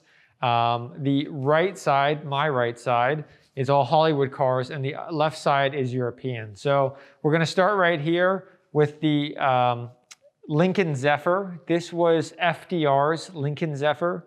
It is the first armor-plated presidential vehicle that was commissioned from the factory. You can see it's got 7 layers of laminated glass here. The car weighs just about 8,000 pounds. It's been retrofitted to have these steps for Secret Service to hop on, grab onto the bar, and just ride along. You'll see that kind of theme of armor plating interpretations and protection interpretations as we go down this aisle. FDR's car is across from one of the biggest crown jewels in the collection, which is our 1925/34 round door Rolls Royce. We call it the round door. It's a Phantom 1, and it's been modified heavily. So it was originally delivered to India. The car was shipped to Belgium, to the coach builder Jacques, to rebody it in this amazing 20-foot long design. The car had been painted in a lot of different configurations. It was painted white at one point and lived in a Japanese car dealership. It was painted again with 6 pounds of gold flake and toured around the US by an entrepreneur named Max Obi. And then that beautiful picture on the wall shows Bob Petersen and Margie restoring this car back to what they believed was its original condition, which is the black lacquer paint and the oxblood red interior. It is a perfect example of a car that is really just meant to be appreciated, and a car that you probably don't want to drive, but you want to arrive in. Being based on a Phantom 1, it's got about 100 horsepower on a good day and weighs over 6,000 pounds. So again, a car that you probably don't want to drive, but is absolutely spectacular to look at. And one of the things I should definitely mention, and you probably saw it on the picture, is that the vault was recently renovated 2 years ago through the partnership with Hagerty. So Hagerty is our partner in the vault. The vault is presented by them. And without them, we wouldn't have the preservation standards that we have today in the vault. We added all LED lighting. We added airlocks, a much stricter HVAC system down here, because this building used to be a department store. So this is just general parking, underground parking of a department store. But now it's at a level that we can, properly maintain the dust and the temperature for all of the objects we have in our collection. So a big thank you to Hagerty. Behind FDR's car is another presidential vehicle. This was Eisenhower's Chrysler Parade Phaeton. This car was used by Eisenhower and then later used again by the astronauts when they came back.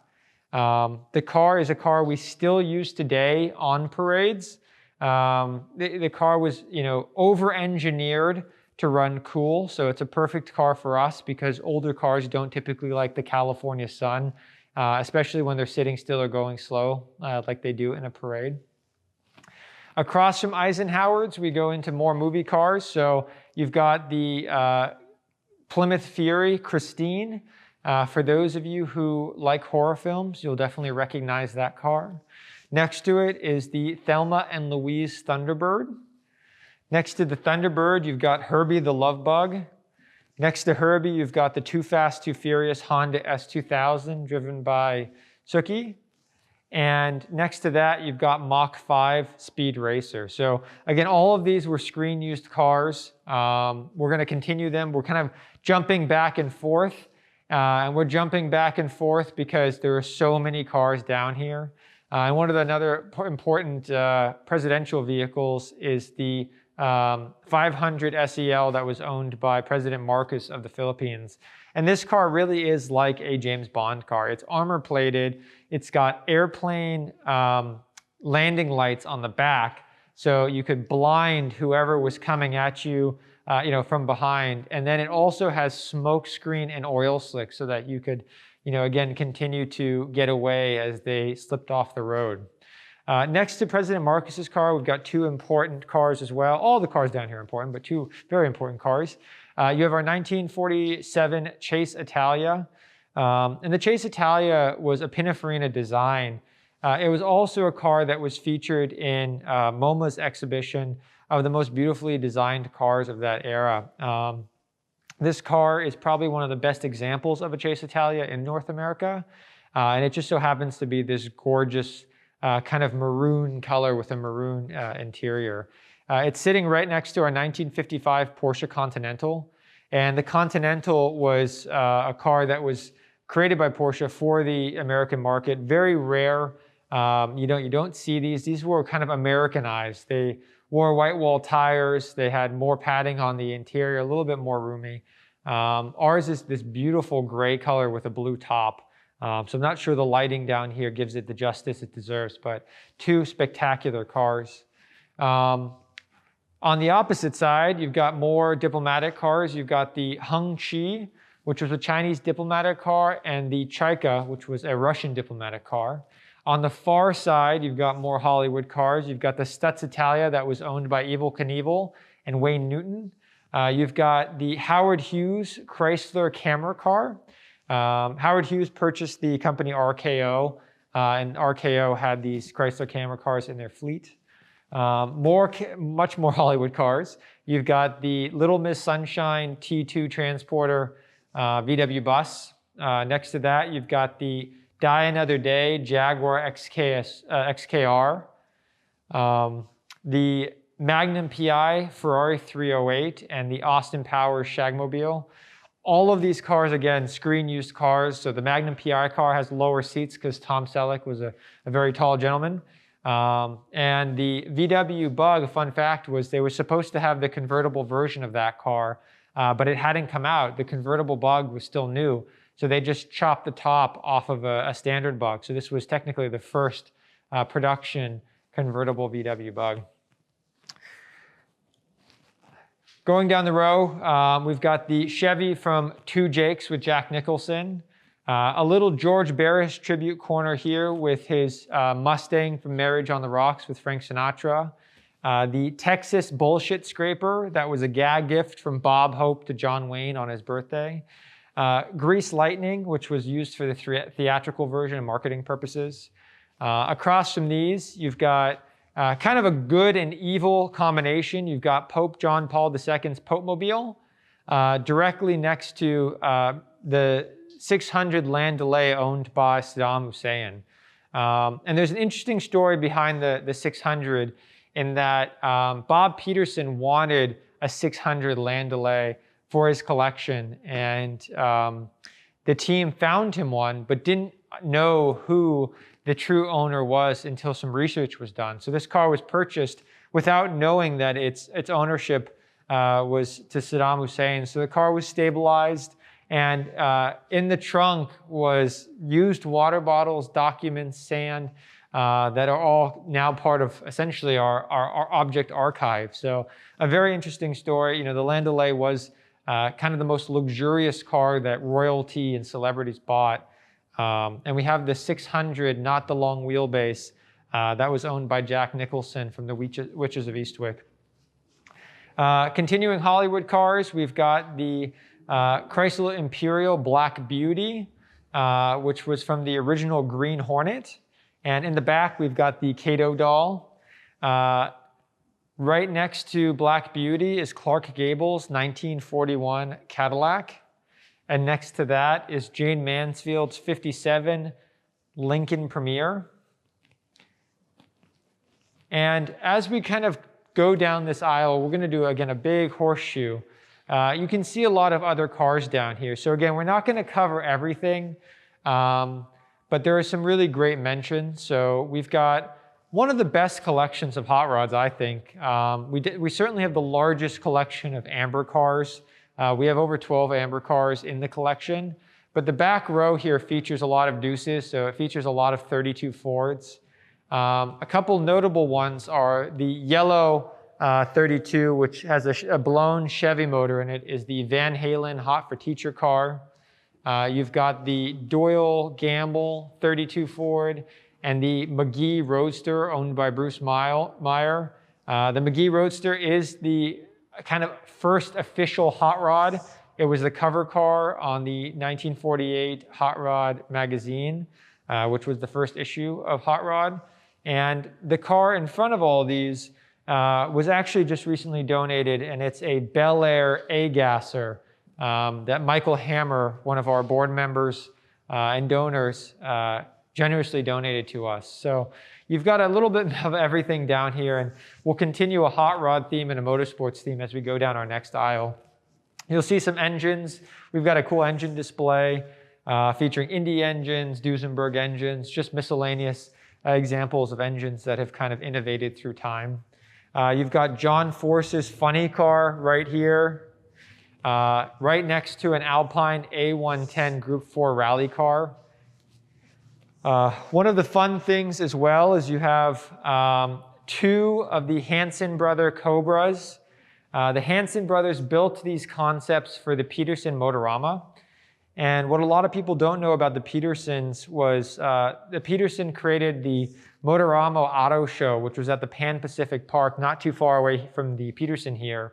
And this year is actually the 70th anniversary of the Petersen Motorama. So these cars are really special, especially on this anniversary year. Across from them, you've got two other show cars. You've got the Donut Media high-low cars. For those of you who watch YouTube, you'll know these cars. They were done by the Donut Media team, and essentially it was two examples of project cars being modified at drastically different budgets. So you can see the difference between a high budget and a low budget car. As we go down this line, you'll see some of the amber winners we were talking about earlier. We've got the George Barris XR6, which was the 1963 amber winner.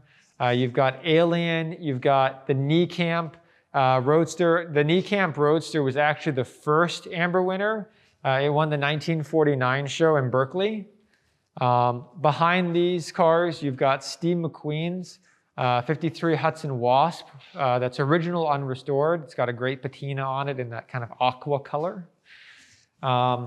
The wall cars, you'll see with the numbers behind them, you've got some Chip Foose cars, or Chip Foose designed cars, I should say, and a Boyd Coddington car on the end. You've got 0032, which was an extremely famous Chip Foose car, and Sniper. Sniper is, I believe, and I can get corrected in the comments, but the first custom car to use Mercedes headlights. It also used Lexan glass and a Viper V10. You've got Candy Root Beer. You've got the two Ernie Ernesto cars, Orange Twist and Golden Star. And those are kind of flanked by the top custom. So you've got the Hirahata Mercury, which is considered the pinnacle of custom cars next to Billy Gibbons' Cadzilla. Those are in great company with some amazing lowriders. You've got Gypsy Rose right there in the middle. Gypsy Rose was built by Jesse Valadez. El Rey, which is the red car at the end, was built by Jesse's son. And Slam Paula on the end. And again, all of these are probably the most important custom cars that are in our current history.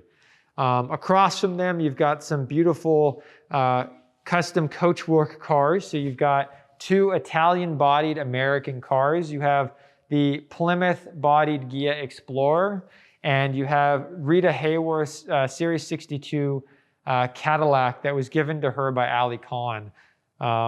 This Ghia-bodied Cadillac is one of two.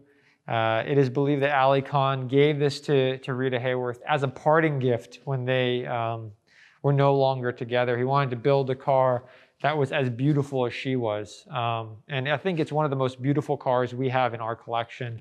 It's this gorgeous Merlot color, and the line of the car just carries through with the chrome fins and the chrome detailing. So again, all these cars, such great diversity. You've got an extremely elegant car sitting next to a V16 hot rod. And there's probably no other place in the world where you'll see this kind of spectrum and diversity in car collections. Over here, you've got the 24 karat gold DeLorean. So this car is real 24 karat gold. When American Express launched their gold card, as one of their marketing campaigns, they put this 24 karat gold car in their Christmas catalog. It was $85,000. They were intending to build 14. They never actually built all 14. I think they built only a handful, like less than half a dozen. This one was purchased to put in a Texas bank and never driven. So the odometer reads less than 15 miles on it. And it's a car that we joke about because it really does fluctuate with the value of gold. DeLoreans wore a stainless steel body, so that allowed them to be anodized so that the golds could stick to in plates. Next to the gold DeLorean, there's a gold Mustang. So that's the 66 gold anniversary Mustang. When Mustang originally launched with their car, the 64.5, 65, their first year of production, they were thinking they would do six figures. They ended up doing 1 million cars in production. So to celebrate that, they made 50 of these gold anniversary editions. So this is one of them. You've got the big block Dodge Mopar muscle car right next to it. The car is an auto, so it's not super special, but we don't actually have a lot of Mopar muscle cars in the collection. For those of you who watch Netflix car shows, you'll recognize the Exner. This was generously donated to us from the team Car Masters after they produced the show. And the Plymouth Exner was a design concept that was done and really embodied how radical vehicle design was taken in the 60s. You can see this huge wing on the back. The underpinnings are a Plymouth Valiant, but still such an amazing design study. And we're fortunate to have a reproduction of the car because there was only one, so we've essentially got the mirror to it.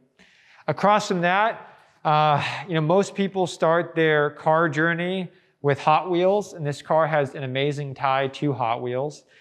This was Harry Bradley's car. So Harry Bradley was one of the first designers for Hot Wheels. This car was a rear-engined El Camino called Blind Faith. And it's got a really good story. It's a story that we haven't validated, but it's a fun story anyway, so I'll tell you. One day, Harry was leaving a meeting at Mattel, and one of the gentlemen who was in a meeting with him looked at this car, which was his car, and said, "Man, you've got some really Hot Wheels on that car." And that is an unverified story, but if it is true, this car you can thank for the great brand that has been created out of it. In front of that, you've got another tremendous innovation. You've got our 1948 Tucker. This is Tucker number 30. This is a very special Tucker as well because it was owned by Preston Tucker and his family. The Tucker was the pinnacle of safety and innovation in its era. It was powered by a helicopter engine that was mounted in the rear. And helicopter engines are air-cooled. He created a water cooling system so that the engine would work. And again, helicopter engine, think super amounts of torque. He had the passenger crash compartment. So if you were going to have a low impact crash, there was a padded compartment for the passenger to roll into. It was famous because of its structural rigidity. The doors wrapped up into the top of the frame. So on impact, you would essentially have a crumple zone. The center headlight, or the Cyclops headlight, would actually track with the steering wheel as you turned it. And all of these things are features you'd imagine on modern cars. Preston Tucker dreamed up ideas like run-flat tires, seatbelts in cars, and this is in 1948, pretty much 30 years before all of these safety things were actually implemented. The center tracking light that turned with you is a feature that's on modern cars today. So you can really thank Preston Tucker for all of those safety features. On the other side, you've got a 53 Nash Healey Coupe. Next to that is a 57 Lincoln Continental. I apologize, a 57 Continental. So that's actually a very interesting point to point out. Lincoln did not have it branded as a Continental, I should say Ford. Continental was a standalone brand in 56 and 57, and this is one of those cars. This one happened to be owned by Elizabeth Taylor's third husband and was just meticulously restored. So you can see it's just an absolutely beautiful example of a Continental. Next to that is another Continental. This was Henry Ford II's prototype Continental. And this car has had work done to it to kind of customize it. If you look down the line of the fender, you'll see that the fender line actually carries into the door of the car, which was not typical for Continentals. That fender line stopped right at the door. So Henry Ford actually personalized this to his own tastes. So we're going to go into the next section of the vault. I've just got to turn on the lights for you. So give me one moment. So this is kind of our sports and supercar section. Right in front of you is 3 MSO McLarens. These are all modern McLarens. MSO is McLaren Special Operations. And the first car in the lineup is the P1 hypercar. The P1 uses a hybrid powertrain, producing over 800 horsepower. This car was extremely capable, went up against the LaFerrari, Porsche 918, and this one, with all the others in this row, are raw carbon. So that's one of the benefits of doing an MSO car, is that McLaren will actually match the paneling and the weave of the carbon fiber so that it's one continuous pattern, which is beautiful to look at. Next to it is a 688 Custom, and finally a Senna on the end, which is the newest one. So a beautiful row of raw carbon McLaren hypercars. Across from them, we've got a really interesting sculpture of an Audi R8. It is a real Audi R8. And this ties into the exhibit we actually just covered upstairs. So this is part of our Hollywood Dream Machines exhibit. It's a Audi R8 V10. It's the last year of the R8 V10, and it's in this kind of exploding format, so you can really see that fabulous V10 engine. And the reason why it's part of the Hollywood exhibit is because this particular one in this configuration was actually Tony Stark's car from Iron Man 2. So very, very cool example. Audi just generously donated this car to us. So now this sculpture is part of our collection, and it's something that we'll cherish for a very, very, very long time. Across from that, you've got a couple of red beauties. You've got a 550 Barchetta. The 550 was Ferrari's GT car, and just a great, open top vehicle. Barchetta was really a car that was not meant to have a top. So you're looking at an open top car, and it sits right next to its grandfather, and probably the most valuable car in the vault and even in the museum. This is the 1947 Ferrari 125S. The 125S is considered the first Ferrari, or the first Ferrari to wear a prancing horse badge. This car has been rebodied. It was raced initially. It features the smallest displacement V12 engine at just 1.5 liters. And this is a really amazing car for us to be able to share with the public. I don't think most people are able to get this close to a car that has this much historical significance. And that's, again, one of the coolest things about the vault. But a lot of pedigree stems from this car, and ripples through the other Ferraris that we have down here in the collection. Sitting next to the Ferrari, we've got a 1992 Dodge Viper. This was one of the first 10 Vipers off the assembly line, so a very early production one. Across from the Viper, we've got the XL Sport Volkswagen. And this is probably a car that you've never seen. The XL Sport was actually derived from the 1-liter concept that Porsche challenged the Volkswagen designers to come up with. And the 1-liter project was, how could you go 100 miles on 1 liter of petrol or gasoline? And in order to do that, the 1-liter concept was pretty much like a lozenge shape. It was a very long, narrow car for aerodynamics. It used a motorcycle or Ducati engine because motorcycle engines are highly efficient. And it was able to achieve that big milestone. And that 1-liter project turned into and developed into the XL Sport, which was a sports car, extremely lightweight. You can look at the cabin, the aerodynamics of the car, extremely low drag coefficient because it narrows and the passenger and the driver actually sit offset, which is very similar to one of the first Porsches, the Type 64.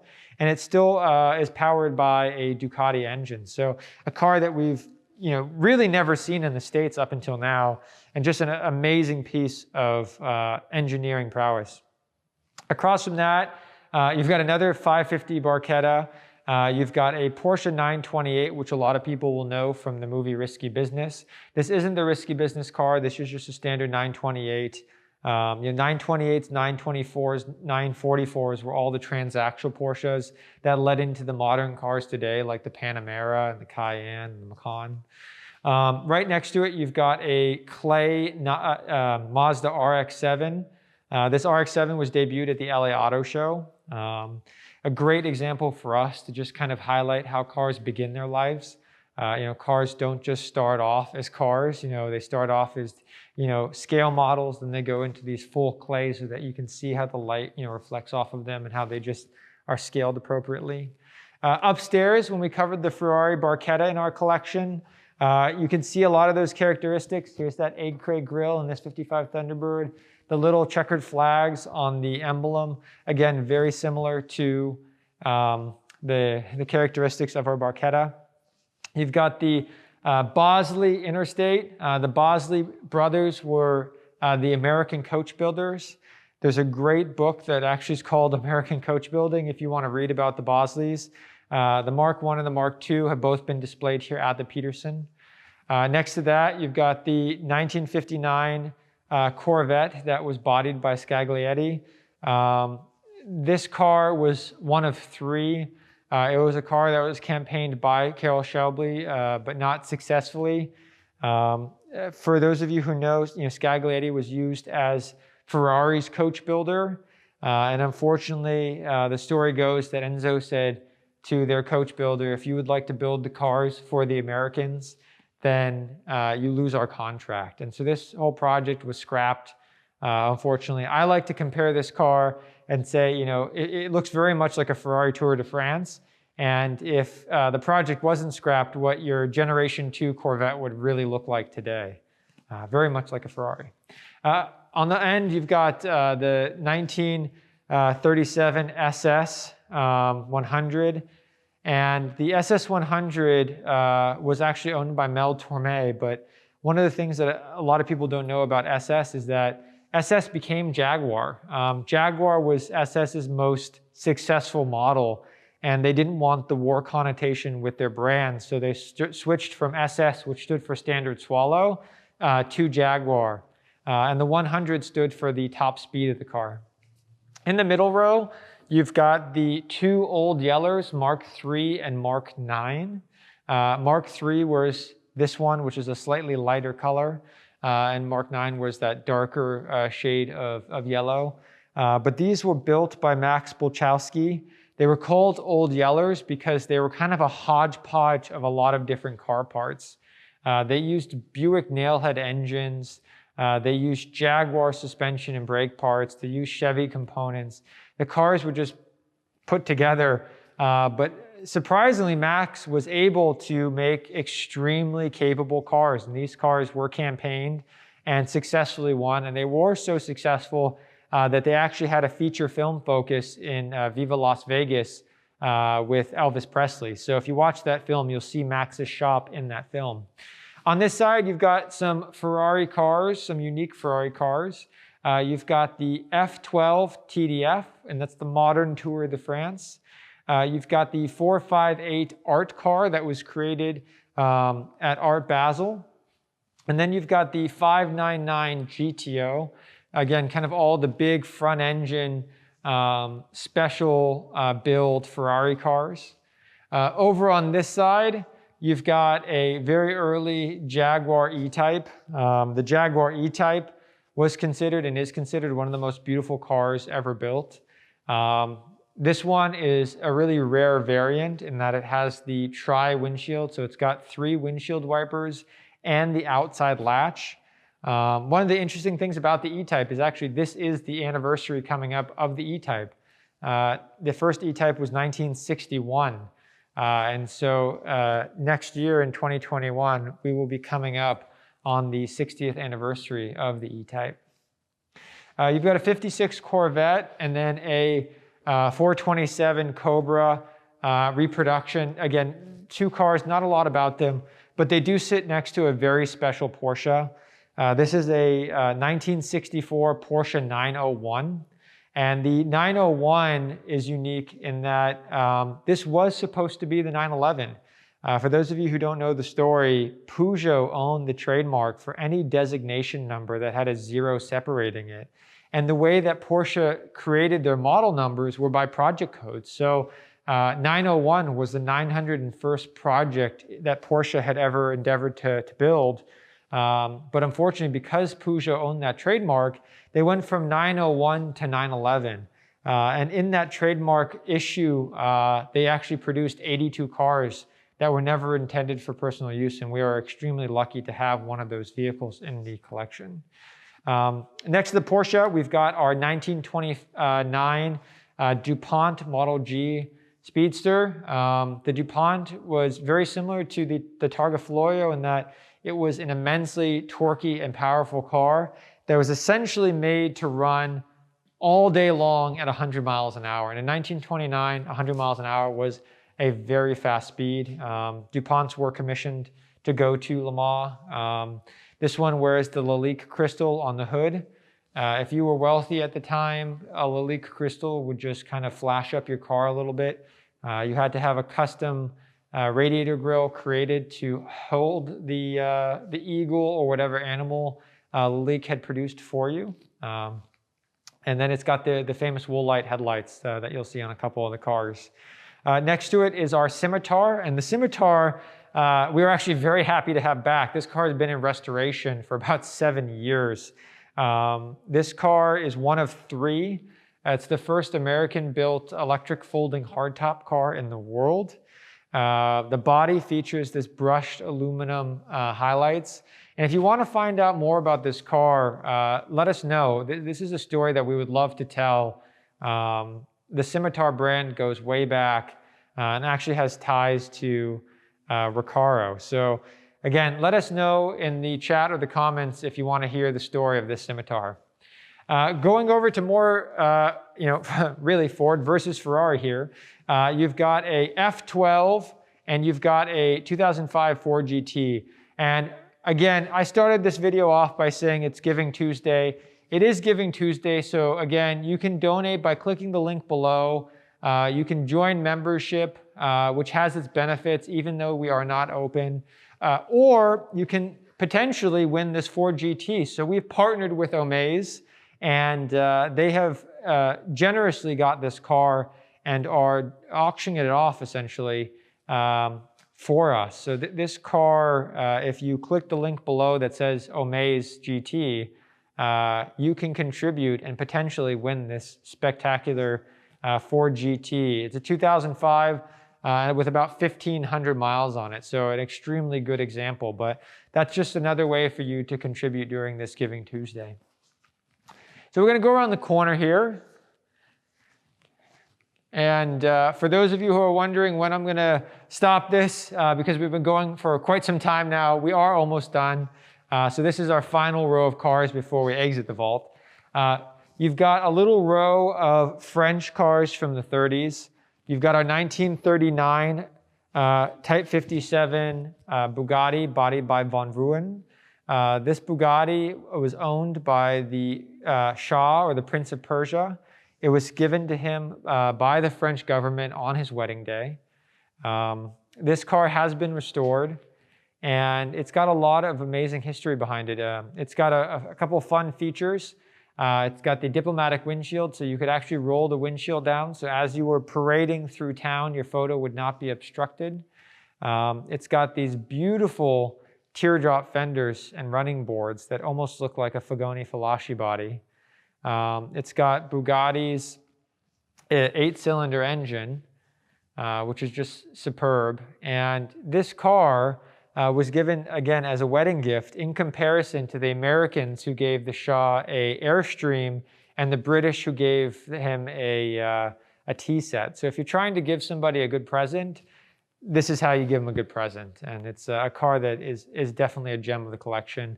Next to it, you've got a Delahaye. It's a 1938 Delahaye 135M competition. This one is a Fagoni Falaschi body. We had this one at Pebble Beach a few years ago as well. It's got this beautiful red pinstripe on it. You know, Delahayes were kind of the step down from Bugattis. It was Delage, Delahaye, Bugatti. We have them in that order. In 1936, this car was shown in Paris at the Motor Show. But again, you look at these cars, and all of these cars were performance cars. You know, these cars were extremely low to the ground. They were high performance engines. You know, if you wanted to win in a Grand Prix, you would buy a Delahaye or a Bugatti because they were just extremely capable and reliable race cars. And the road-going variants of them were just spectacular to look at. Going next to it, the Delage D8. Again, Delage has a little bit more aggressive lines, not so sculpturesque. You know, it wore its exhaust manifold on the outside, which really highlighted that Art Deco design. But, you know, a beautiful trio of beautiful French cars. Next to the Delage is a Type 57 Adelante. This one is a long-tail cabriolet, which I think is the only one in existence. Again, I can be corrected in the comments if I'm wrong. It's, again, sporting a red and black paint job. And again, that perfect French curve on the fender that you'll see in, you know, Bugattis, Delahayes, Delages that we love. Across from that, you've got a 53 Chaperon body Delahaye. And, you know, when you think about all these cars, it really kind of brings you back to Pebble Beach. I mean, Pebble Beach is the pinnacle of motoring. A Delahaye like this, bodied by Chaperon, is how, you know, the Pebble Beach Concorde Elegance started. You know, Pebble Beach started with new cars, and it wasn't just the cars that were judged.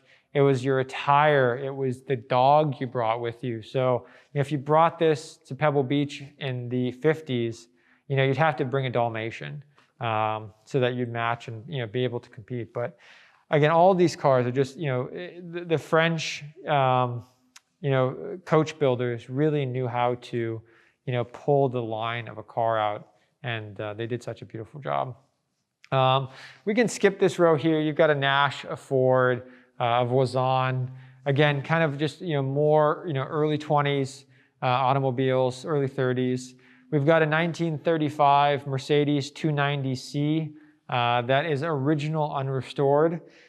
Believe it or not, this car actually drove in under its own power. It's a car that, you know, shows as vehicles are exposed to the elements, you know, how they patina.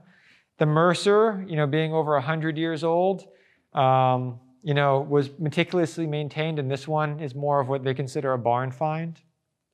Across from the Mercedes, we've got a Harley Earl designed LaSalle. Harley Earl, for those of you who know Corvettes, designed the first Corvette. And he wanted to make the LaSalle, which was an American car, look, you know, very Art Deco, and it almost has a, you know, a French vibe to it. Next to that is our 1931 Pierce Arrow Model 43. This particular car was actually owned by the gentleman who was depicted in the movie Oh Brother, Where Art Thou by George Clooney. So George Clooney's character at the end, the real person owned this Pierce Arrow. So this is a very special Pierce Arrow. Next to that is our Packard Super 8, which was owned by Juan Perón. President Argentina. Next to our Packard is our 1927 Rolls-Royce town car that was owned by Fred Astaire. This town car was bodied by Hooper.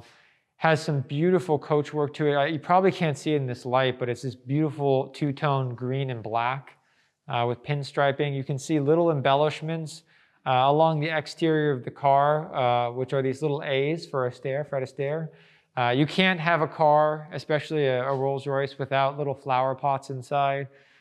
This car typically sports a real trunk, but unfortunately, it's not on the car at the moment, but it is a Louis Vuitton custom trunk that sits on the back.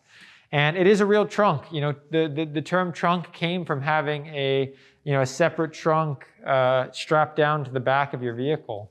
And this, as a town car, is a car that you would arrive in. So Fred Astaire would actually ship this around the world to arrive at his movie premieres. Next to Fred Astaire's Rolls is our L29 Cord. And we put the Cord next to our pink Ruxton here because both of them have front-wheel drive. And it's a very good story of competition. So Auburn, Duesenberg, and Cord were the real powerhouse if you wanted a luxury vehicle that was American-built. Ruxton was a relatively unknown brand. Only, I think, 14 Ruxtons were built in 1929. But Ruxton was actually first to sport front-wheel drive, which was really the innovative feature of the Cord. Unfortunately, they didn't have the same resources as Cord and Parrish, but all of them were these kind of crazy pastel colors. And back in 2014, Pebble Beach did a Ruxton class, and it was amazing to see all these cars lined up because you really never see this palette of color on a car, especially a modern car. Next to the Ruxton, we've got another Packard. We've got a 27 Packard. We've got our dual cow Phaeton. And then in front of those two, you've got the KISS Plymouth Prowler with the towable trailer for your speakers and amp and everything else that you would need if you were KISS. So a lot of other cool things. In front of the KISS Prowler, you've got a 32 Ford. This one just so happens to be Tony Stark's 32 Ford. So in Iron Man, when he's working on his hot rod and Jarvis is giving him his compression, this is the car he's working on. And so it's, again, a great movie car, a great hot rod, a great car to have here in the vault. Behind that, you've got a Chevrolet and two Model Ts. We have an open top Model T, and we've got a closed top Model T. The Model T has a famous saying behind it, you can only have them black. That's not the case. Early Model Ts, you could actually have painted in a variety of colors. It wasn't until they moved to the assembly line that they had the black paint. A lot of people say they painted them black, and black was the only option because black paint emulsifies the fastest, it dries the fastest. So again, quicker on an assembly line. Next to that, you've got the La Petite Speciale, or the Princess, which was an LA-built car. They only made one of them. An unsuccessful endeavor by an adventurous entrepreneur. Next to that, you've got a early 19-teens Rolls-Royce 40/50. This one is missing a headlight. It's out in being worked on right now. But this is a great example of one of Rolls-Royce's first cars. The 40/50 was immensely successful for Rolls-Royce. And remember, Rolls-Royce was not the coach builder. So in this era, Rolls would give you an engine and a chassis, and you would have your coach builder of choice build the body for you. So this one has a pretty unique, open top body. As we go down this row, we're kind of, wrapping up the tour. We've got a Regal Underslung, which is very similar to the Mercer in that, the Regal was a performance car of its day in the teens. It was called the Underslung because, again, it sat much lower than cars of its day for performance. You've got the Peugeot Bébé, the Demote, and then it finishes up with these two vehicles, which is our 1903 Cadillac sitting next to the 1904 Studebaker carriage. And we like to start here. We kind of started backwards on our tour, mostly because it really shows the transition to the automobile took some time. And the automobile was adapted really in the teens. It took 10, 15 years for people to say, I want to give up my horse and carriage and trade them in for something that is, internal combustion and motorized. And so Cadillac was making cars very early on, and Studebaker was being a little bit more cautious and continued to make, horsed carriages. And it wasn't until much later on that they adapted and started producing vehicles. So that's where this tour ends. Thank you so much for spending time with us on Giving Tuesday and joining us for this full museum tour. It is the first time we've done this. If you haven't already and you can, click that button to support the Petersen below. Your support is very much needed. We have been closed since March. And a huge thank you again for your time, and we look forward to seeing you on another tour.